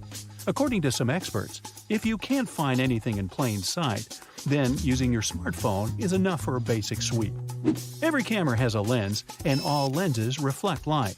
So a quick way to check for hidden cameras is to close all the curtains in the room and turn off the lights. Use your phone's flashlight to point it at potential places or objects a hidden camera might be at. One of the apparent spots is the smoke detector on the ceiling. Grab a chair and point the light straight at it and try to see if there's any red or blue light reflected. You'll have to do it slowly since the light needs to strike the lens at the correct angle for you to see a reflection. After you're done, move on to other objects like the shower head in the bathroom or an alarm clock or phone charger. Keep in mind the positions of these objects. If the charger is placed where a surveillance camera could be, then investigate it and call the reception. Even a painting in the room can be a potential nest for a hidden camera. Other objects can be lamps, a hole in the wall, or somewhere inside the closet. Another creepy place is the bathroom mirror. This one is tricky to spot, so you'll have to be patient when inspecting it. You can also use your phone camera to spot surveillance cameras that spy on you at night. These secret cameras emit infrared lights that the human eye can't see so that they can work at night. You'll also have to turn off all the lights and put the camera in selfie mode. The rear-facing camera on most smartphones has an infrared filter, but the front one doesn't. You can try pointing a TV remote at the front-facing camera and press on any of the buttons to see it yourself. If you see a bright red light on your screen, that means it's working. All you have to do is move your camera in the dark to see if you can find a bright light around. It'll be good to do a second sweep to make sure you didn't miss anything. Another technique you can use is turning off the Wi-Fi when you enter the hotel room. Most of the cameras are hooked up to the Wi-Fi, so they won't be functioning anymore. If you get a call from the reception saying that the Wi-Fi is down in the room, that might be a red flag. There's no reason for them to know if the Wi-Fi was purposely turned off. It could mean that the cameras are on the local Wi-Fi. When you connect to your hotel room Wi-Fi for the first time, be careful about sharing your personal data. Most networks will ask for your login credentials, such as your email. Some people can recreate a Wi-Fi login page that's identical to that of the actual hotel, which can be deceiving. You might be connecting to a Wi-Fi router, but an email is all it takes for some people to know everything about you. One of the best things you can do is download an app that shows you what devices are currently connected to the Wi-Fi that you're using.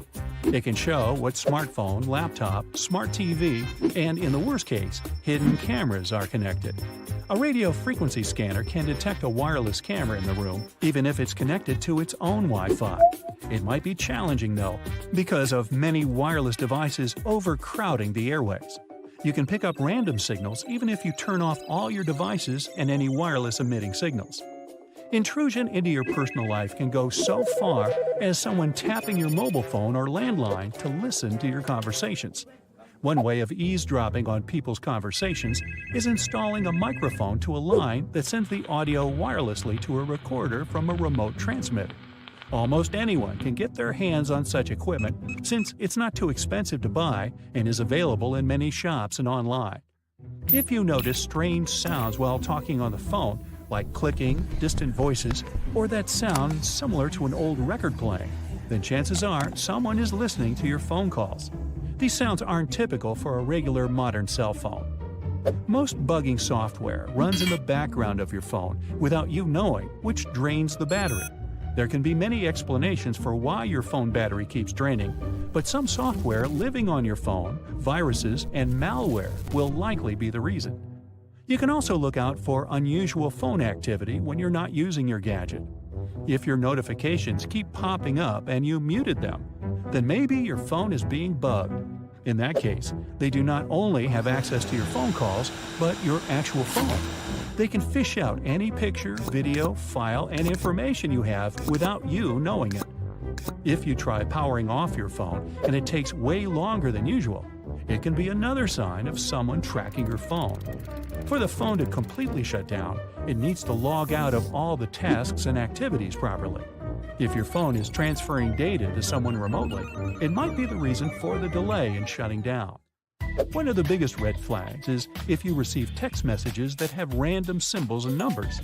The ones who tap your phone use some illegal software, which sometimes requires them to receive secret codes.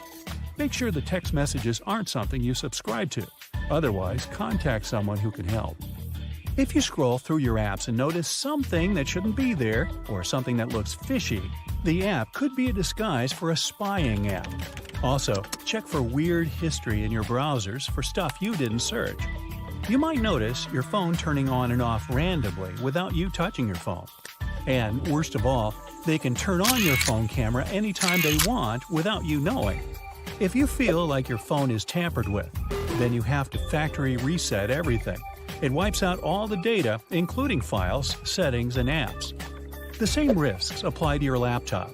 Every now and then, we all click on something that seems legit, even though it acts as an access point for spyware to enter our computer software. Draining battery, overheating, and weird activity are telltale signs of your PC being infected. GPS trackers are the most common ways to track someone's vehicle. It's pretty simple to get the job done, but it's very difficult to find the trackers since they're usually planted deep inside the car. If you ever get the spooky feeling that someone could be watching you while you drive, or coincidentally see the same person everywhere you drive your car, then start searching for that tracker.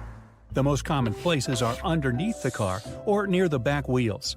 But the person tracking your car is smart and knows what they're doing. they're not going to let you find it that easily. If you find nothing on the outside of your vehicle, then try looking on the inside. If you find something there, it's a clear sign the person tracking you broke into your car and planted the tracking device. Or it could be someone you know who took a ride with you once and slipped it in without you knowing. Check behind the dashboard and within your car's electronics to be sure. Instead of ripping your car apart to find the tracker, you can buy a GPS bug detector. They work by finding electronic frequencies in your car's proximity. They won't block it from tracking you down, but they'll help you find it. Before using it, turn off your smartphone or put it in airplane mode. This way, the frequencies won't intercept with the tracking device. And if you feel like this isn't working, try parking your car in a remote area where nothing is in sight. Even a remote garage would do. Well, anyone else feeling a little paranoid? Let's see some hands.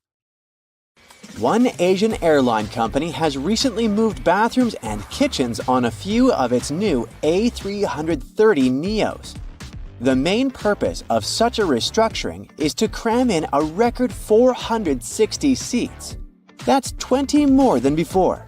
There's a new tendency, in Asia in particular, to stuff more passengers into the aircraft that fly the most popular routes. Of course, customers are less than happy with this development, but it does help the aviation industry. For example, in Asia, more than 100 million people fly for the first time every year. And the cramming in strategy is helping low-cost carriers serve those travelers who care more about price than comfort. But the most popular tactic to fit more people in a jet is bolting in more chairs. For example, one European low-cost carrier ordered several modified aircraft from Boeing Company in 2014. They all had 8 more seats than normal.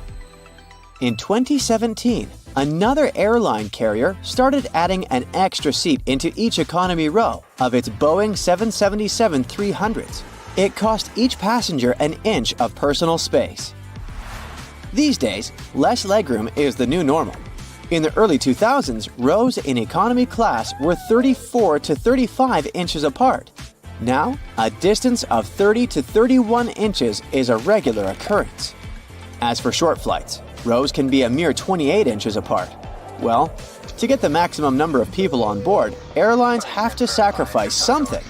And in this case, it's your comfort. But at least you can improve the situation by spending some money and upgrading for more legroom.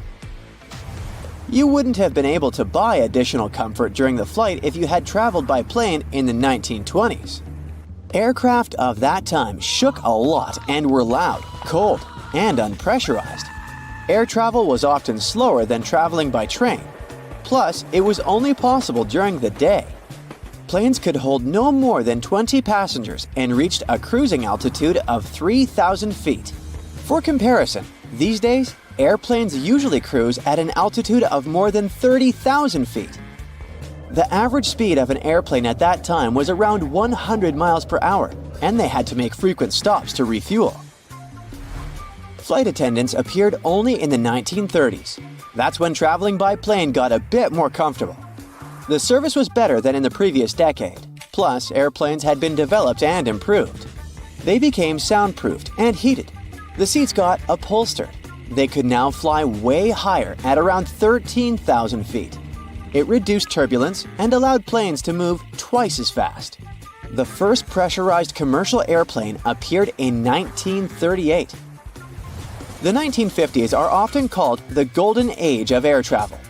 Flying at that time wasn't cheap. A round trip from Chicago to Phoenix could easily cost today's equivalent of $1,168. For a one-way flight to Europe, you would have to pay more than $3,000 in today's dollars. At the same time, it was a lavish experience. Passengers showed up for their flights dressed up and could enjoy in-flight meals that included prime rib and lobster. With time, flying became more and more common. In the 60s, passengers stopped dressing up as much as before. People could fly without any form of ID. They could just arrive at the airport half an hour before the departure and go straight to the gate, often together with their loved ones who came to see them off. Security screening became mandatory only in the early 1970s because bigger flights also meant more passengers. The jumbo jet, aka the Boeing 747, made air travel more affordable for millions of travelers. Airlines could now transport large numbers of passengers, and they started selling tickets at more reasonable prices. At that time, there was still plenty of legroom, and flight attendants had enough time to cater to every passenger's needs. From 1970 to 1974, American Airlines even featured a piano lounge in the rear of its 747. In the 1980s, you could check as many bags as you wanted. Meals were always included, and you could visit the cockpit during the flight. There, children were given a wing pin to remember the experience. In the 1990s, people saw in-flight entertainment for the first time. And 20 years later, in the 2010s, passengers started to expect the same conveniences they were used to having on the ground. For example, they wanted private touchscreen TVs and USB chargers in every seat, and on many flights, they got it. But at the same time, some airlines began to introduce extra fees for literally everything, from carry-ons to seat assignments. Free meals also turned into a rarity. There's also a tendency nowadays for airplane seats to become less and less comfortable, and there's a reason for that. Surprise, surprise, it has to do with airlines trying to make more money. Plane seats themselves are designed in a certain way, which often makes it unpleasant to sit on them for long periods of time. The main issue is that the seats need to be light. It can help avoid high fuel consumption. Airlines design seats to weigh as little as possible to fly planes more cheaply. And how can you make a plane seat lighter? Right, by using less padding. Together with the decreasing legroom and seat width, it makes flying long distances quite uncomfortable. Plus, plane seats are made to be both lightweight and strong and fire retardant.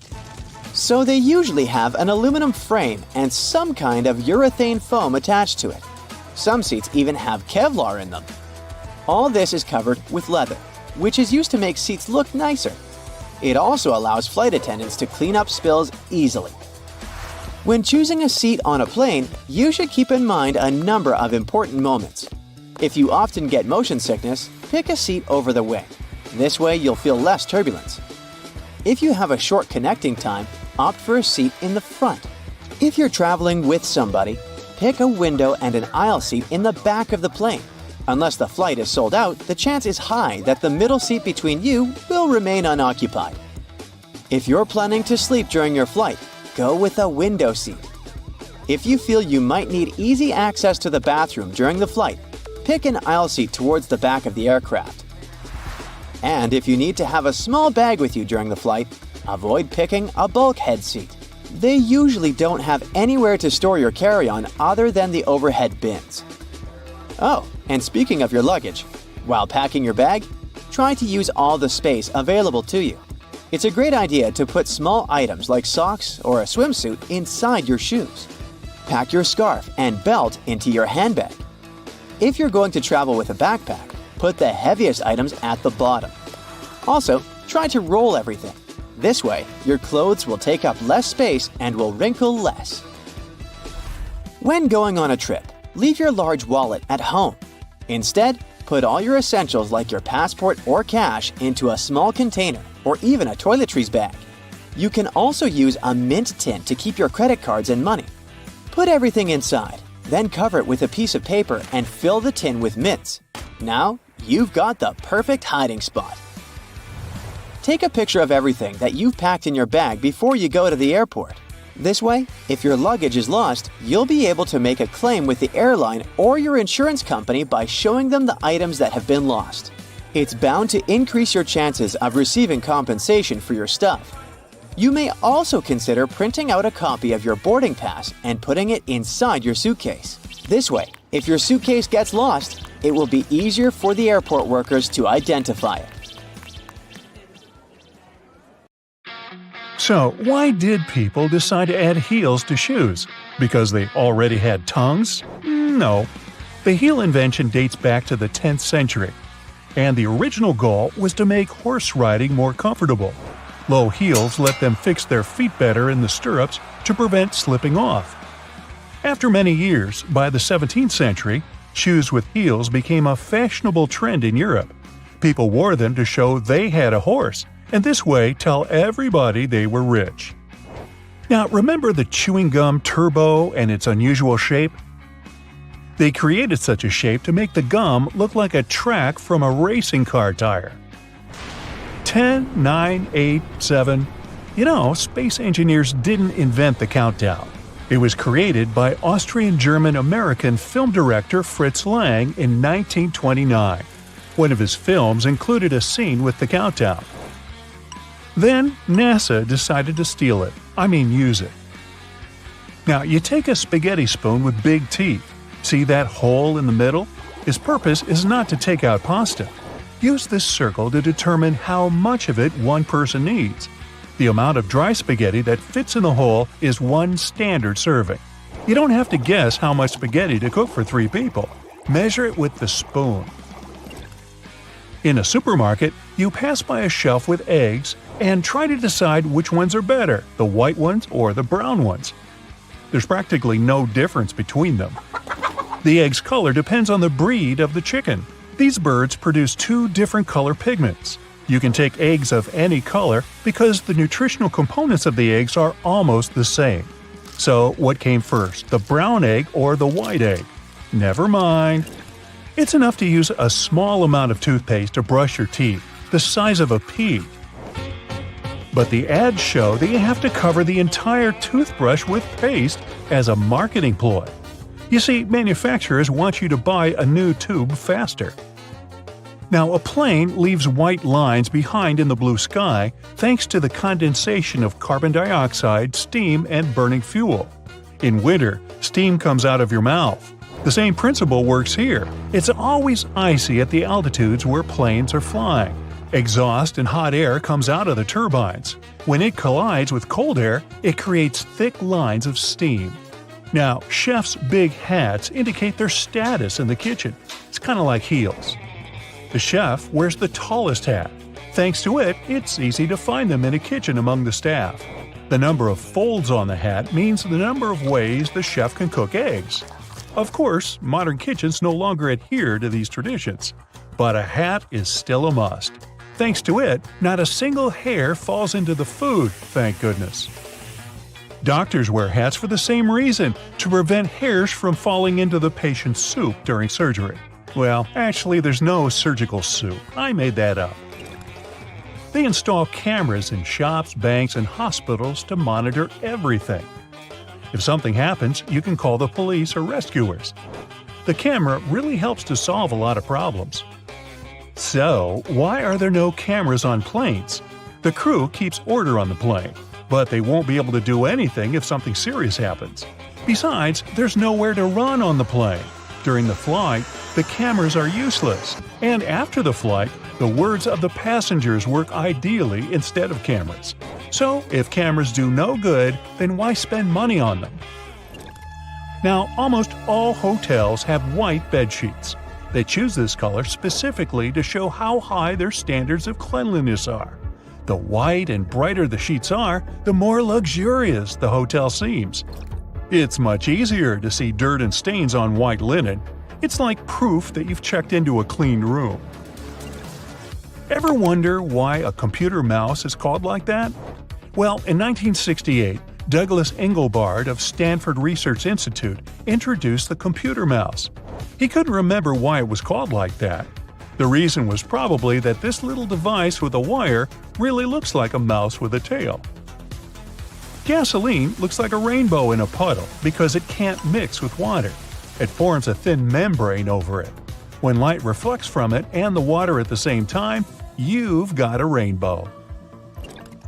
Now, they make magnets shaped as horseshoe because this increases the magnetic force. Colors matter too. The blue part indicates the South Pole, the red part, the North Pole. The 2 poles work simultaneously and increase the attraction force. Now, that Do Not Disturb sign on your hotel room door is not a requirement, but just a suggestion. Maids and staff have the right to go there if they suspect something's wrong, especially if you don't remove the sign for 24 hours. Why do clocks go to the right? The sun is the main reason. In ancient times, when people invented the sundial, the sun's shadow was moving to the right in the northern hemisphere and to the left in the southern hemisphere. Mechanical clocks were first invented in the northern hemisphere, so it always goes right. Or, as we now say, clockwise. Diamonds have such symmetrical shapes to show you their brilliance. Initially, the gems aren't so beautiful. They go through several stages of cutting and then become pieces of elegance. Most of these stones have a round shape with slightly pointed corners. Diamonds shine the brightest in this shape. So, why are there two holes in the socket? The left hole is neutral, the right hole is hot, and the gap underneath is ground. Electricity needs to flow through the chain. The current flows from the hot slot, passes through your phone charger, for example, and then goes through the neutral hole. Now, ever wondered what that small pocket on your jeans is for? Well, people used to wear watches on chains. A small pocket was meant for it. Now, almost no one wears such a watch, but the pocket remains. You can keep something small like a ring in there. The lollipop stick has two holes for a good reason. When they put the stick in hot syrup, the liquid flows through these holes. It helps hold the lollipop tightly on the stick when it's completely solidified. Now, the pen cap has two small holes too. They created it so you don't suffocate if you accidentally swallow the cap. Good thing. All the same, keep the cap out of your mouth. Now, why did people start to wear a tie? That all goes back to the 17th century Europe. They invented a tie to tighten a collar. It protected soldiers from the cold wind blowing on their necks. But King Louis XIII liked this element of clothing so much, he made it a must-have accessory for royal gatherings. So, why are the chopsticks connected? If they're disposable, they should be connected with a wooden clamp. It's to prove that no one used these chopsticks before you. The little fabric pieces stored in new clothes aren't actually patches. They're first test subjects before washing. You can put this cloth in the washing machine and see what happens to it. If everything is fine, you can safely wash your clothes. Now, why are the cups at parties colored red? Because it helps you quickly find your drink on the table among snacks and drinks, and all those other red cups. Here's a hint. Write your name on your cup. Also, red is considered a color that provokes action. At the psychological level, it seems the red cup is asking you, "Hey, drink me up." Now, they believe yellow taxis have their roots in 15th century Italy. One postal businessman used yellow cabins for delivering mail. He wanted everyone to recognize his cards. So, different sorts of pasta are shaped differently because a specific figure fits a particular sauce. For example, thin and smooth pasta is perfect for light sauces and ingredients. Thick ribbed pasta, such as penne, is good for thicker sauces and vegetable stews. Now, why are lab coats white, blue, and green? Previously, they only wore white clothes, since this color was considered a symbol of cleanliness and sterility. Then, at the beginning of the 20th century, they started using green because it's easier for the doctor's eye. When a surgeon sees red for a long time during the operation, their eyes reduce sensitivity to this color. Shades of red mix, and doctors can't clearly see the nuances of the human body. But blue or green areas help refresh their vision. The eyes rest for a second, then return to red color again. If a doctor takes a look at the white coat during the operation, little green spots may appear in their eyes. You can check for yourself. Look at something red for a few minutes, then turn your gaze to a white sheet of paper. You'll see these spots of a greenish hue. So, doctors wear blue robes not to be distracted. Also, different hospitals may have their own rules. Robes can be of different colors according to the hierarchy. This is necessary to distinguish a doctor from a nurse or an intern. Meanwhile, hospital patients still have to wear that gown that's open in the back. Careful what's behind you. Check around the corner, under the bed. Wait, what's that hiding over there? Hotels are supposed to be your home away from home, but do you know what secrets they're keeping? Here's what no staff member or manager would ever tell you. Some hotel owners are very superstitious of the number 13, or they know guests might be. Whatever the case, you may find room 13 or the entire 13th floor completely missing. In the Far East, the same can be said about the number 4. You can easily get an upgraded room without any additional charge if you have a birthday, anniversary, or wedding. Just call ahead of time and warn them about the upcoming event. You might be checking that bed for stains and bugs, but you're probably overlooking the dirtiest thing in the room, the TV remote. It doesn't get disinfected between guests. Put it in a plastic sandwich baggie before using it. Plenty of other filthy things in that room, but we'll touch on those later. Every hotel has a place where housekeeping stores forgotten things. The most frequently lost items are phone chargers, but more interesting discoveries have been found. False teeth, glass eyes, and even boxes of worms. If no one comes for these strange treasures after 5 or 10 years, yes, they're nice enough to wait. The cleaners raffle the lost items among themselves. Some luxury ones may have hidden cameras built in for safety reasons. The most common place for this is the door peepholes. So always put a piece of masking tape or putty over the one in your room. But hidden cameras in the room itself are never okay. To check the place, turn off the overhead light and switch on your phone's front-facing camera. Slowly scan the room. Your front camera will pick up their infrared light. Common spots are near the bed and in the bathroom, so check those areas thoroughly. Hotel owners often let their friends and family stay for free. You wouldn't know it since they usually leave before peak season starts.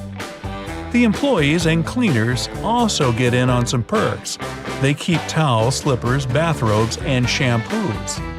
But what you might not know is that hotel chains are fine with you taking things from the room. Stationery, toiletries, coffee mugs, umbrellas, anything with their name and logo on it. This will serve as free advertisement when you take those things with you. Those beautiful bright vegetables and fruits near the hotel restaurant's entrance aren't just a decoration. They trick your body into feeling full before you even get your plate. You eat less, and the company saves money. They may give you extra bottles of shower gel or other toiletries, but there are ones that charge you for grabbing too much food during the breakfast buffet. To avoid upsetting the cooks with the amount of discarded food, some hotels in certain countries make their guests pay for anything left uneaten on the plate. No hotel chain would willingly tell you how to get the biggest discount for your stay. So if you have a limited budget, make a reservation after 6 p.m. This is when the sales department tries to sell all canceled reservations at the last minute. That often means cutting the price down, sometimes in half. The first Sunday of the month is the best time to check in. Vacationers are leaving, business travelers haven't arrived yet, so most of the best rooms will be available. To get the top pick, use a special service called rooming. You can view everything in the hotel and choose which room you like the most. Just ask the receptionist about it. They won't willingly speak up about other free services unless you ask. Free phone chargers, hair irons, bottled water, and board games are among them. They can also order a transfer for you, book concert or theater tickets, and wake you up at a specified time. Hotels can refuse you a check-in even if you've paid for a booking in advance. They can cancel your reservation if you don't show up before 6 p.m. If something's holding you up on your way, call and let them know in advance. Even if you arrive on time, you can still be denied a room. It usually happens when the hotel is overbooked. In that case, they might redirect you to a different one. Even more surprising, the chances of this happening depend on who you are. Young single men, couples, and groups of friends will usually get the boot before a family or a single older woman. It's because the first group is usually more flexible about the unexpected move. Before you pounce on that minibar, Better check to see if those drinks are sealed. Hotel workers say they've had cases where guests finished all the provided beverages and then filled the bottles up with tap water to avoid paying for them. Shh, you didn't hear it from me. Large chains often have their own special transport for meeting important guests or getting around town. Their own taxis are usually cheaper than city ones. So if you want to save some money, check the cost of their transport at the reception. But don't ask the receptionist to recommend where you should have a meal. The hotel clerk will point you to a local place that pays them for the recommendations, even if it's overpriced and tasteless there. Guests don't really pay for the room itself, but for the hotel's location. Proximity to the airport, the beach, downtown, and famous sites will cost you an additional amount. Yes, even if it doesn't have any stars at all and the conditions inside aren't great.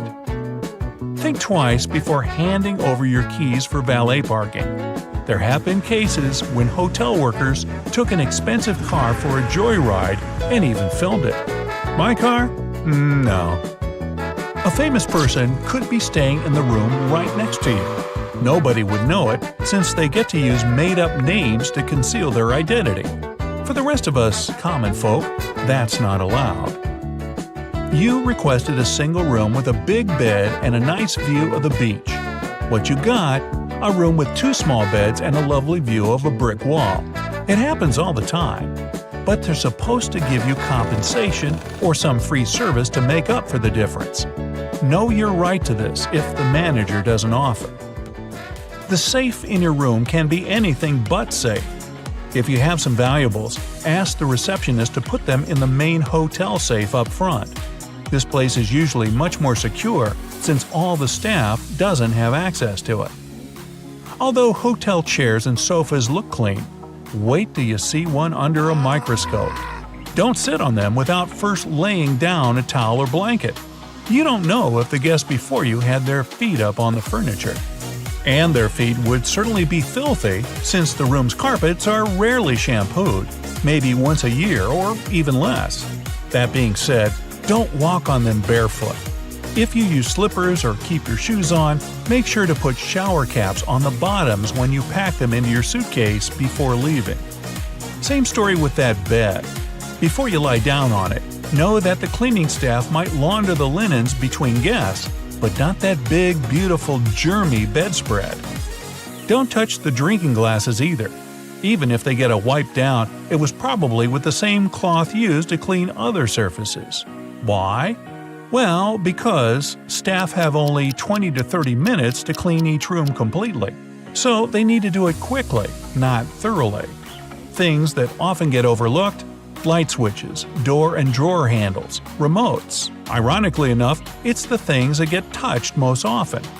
Experts have found that these items have as much germs on them as the toilet. Solution? Always bring plenty of antibacterial wipes. And if you ask about the hotel's cleaning practices, remember, cleaning doesn't mean disinfecting. Choose your words wisely and don't give the manager a loophole. Now, statistically, 30,000 flights are delayed every single day. And while a flight delay may give you benefits such as a free coupon for a sandwich and Coke, it can also make you lose your connecting flight, train, or a Taylor Swift concert if that's what you were after when boarding a plane. Is there a way to avoid flight delays? Well, while they might seem like a total gamble, there are some tricks to boost your odds of getting to your destination without a hitch. According to weather expert Chris Bianchi, it's best to steer clear of booking flights on summer evenings. Seriously, just don't do it. Late afternoon and evening flights during the summer months in the U.S. are notorious for delays due to typical weather chaos. Why is that, you ask? Well, it all comes down to thunderstorm ingredients: moisture, unstable air, and a way for that air to start moving. In the summer, the sun heats everything up and makes the atmosphere unstable.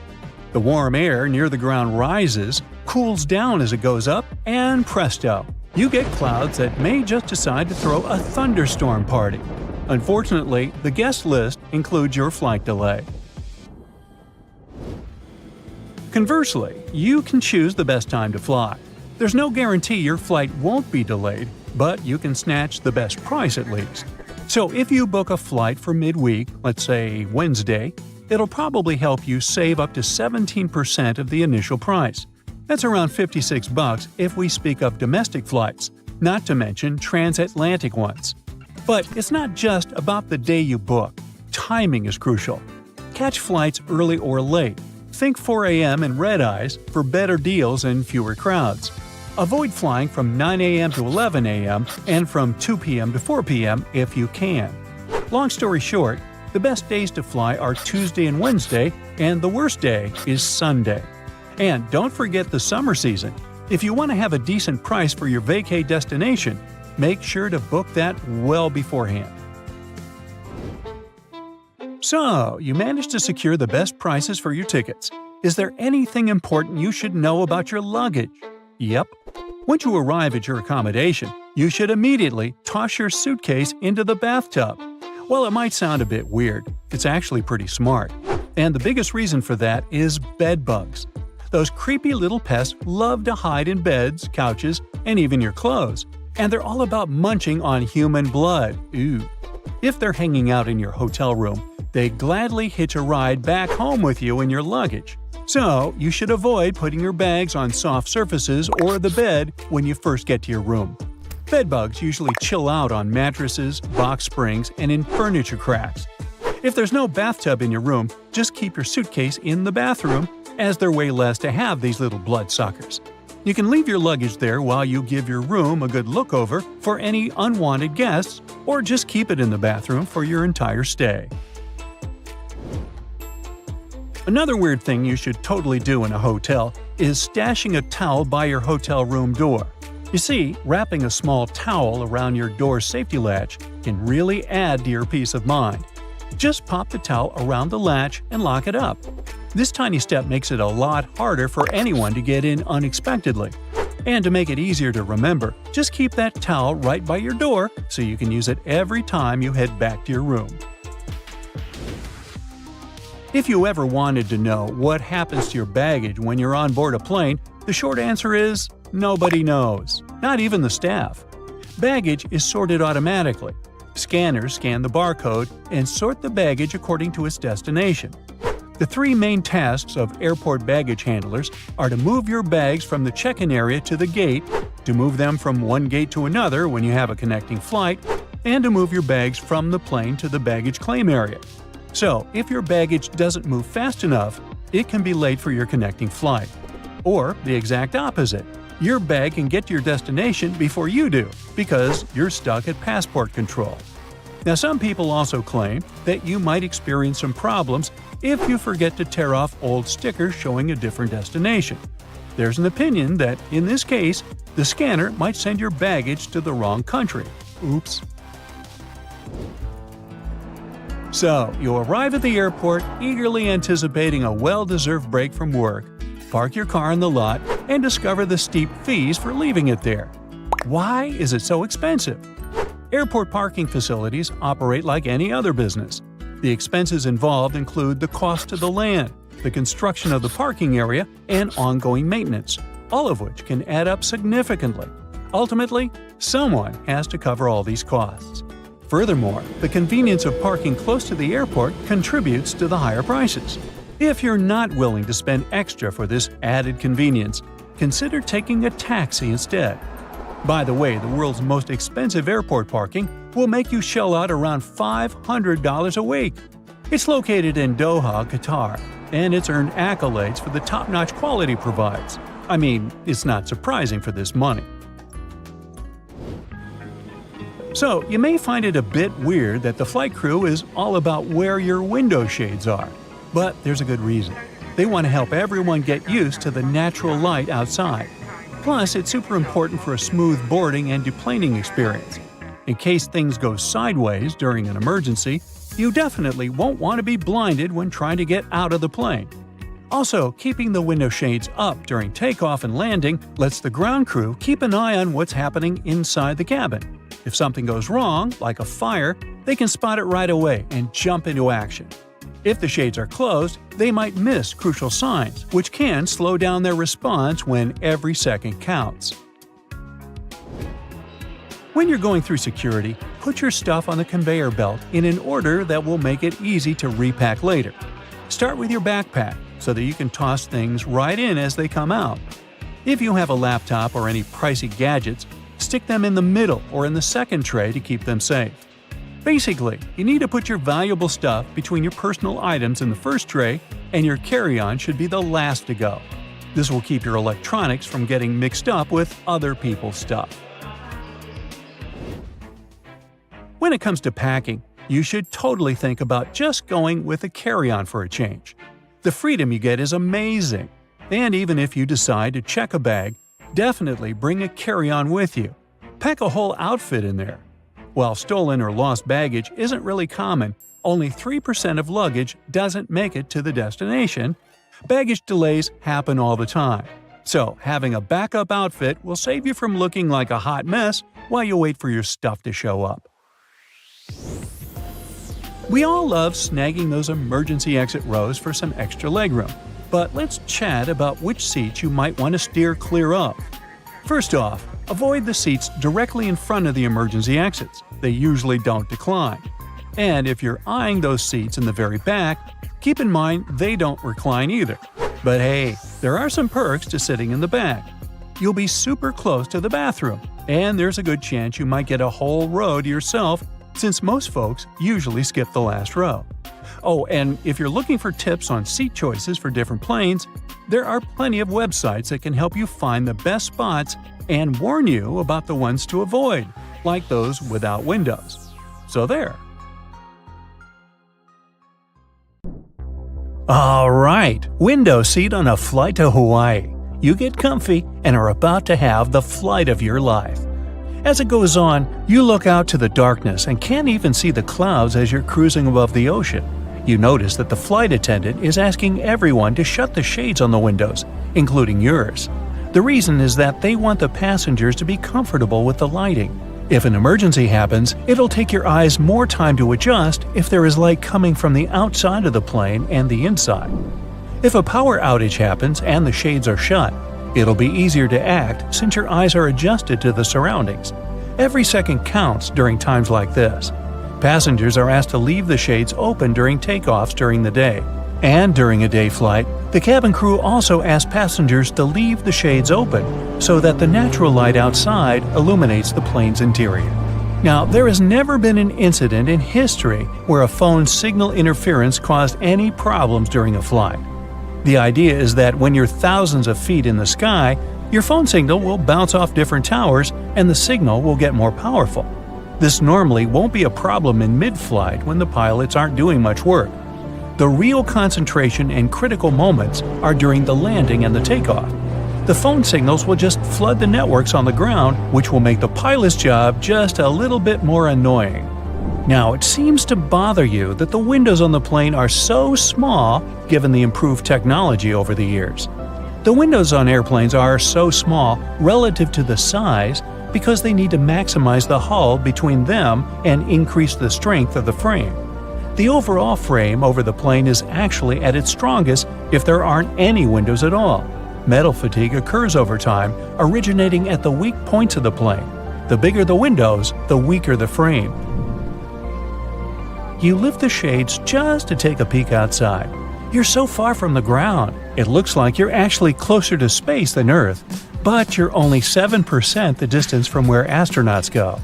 Planes can technically go higher than that, but they can't because it won't be good for the passengers and the crew members. Planes can sometimes cause lightning storms during a cloudy flight, but don't worry, you're safe. The static creates lightning whenever a plane passes through, and it can strike while it's moving. But over the years, technological advancements improve the quality of airplanes. The electrical current of lightning is distributed throughout the aluminum structure so that it doesn't affect the controls. Some people start panicking on the flight. All the windows are shut because the flash of lightning is disturbing for many people who are trying to sleep. One person panics a little too much and tries to open the exterior door in mid-flight. Well, this is almost impossible to do because of internal pressure. You'd have to be a superhero to open it up. The plane exits the cloud cluster back into normal sky. The flight attendants are bringing out some dinner. You pull out your tray and wipe it clean. It's reported that this is the dirtiest part of the plane. Nope, not even the toilet. After cleaning it, they serve some chicken and little veggies on the side.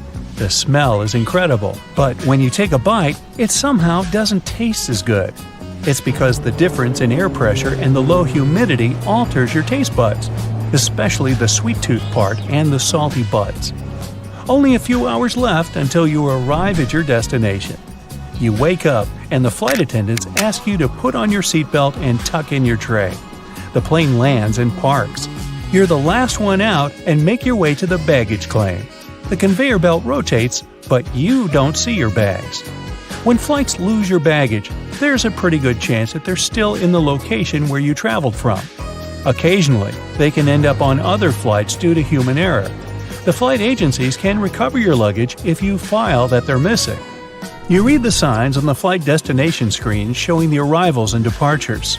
These signs are written in 3 specific fonts so that people can read them from afar while walking. As you continue walking, you stare out into the large window panels. These windows are made of special material. It makes you feel like you're closer to your plane than when you look through regular ones. You notice they're driving the bags to the planes for loading and refueling them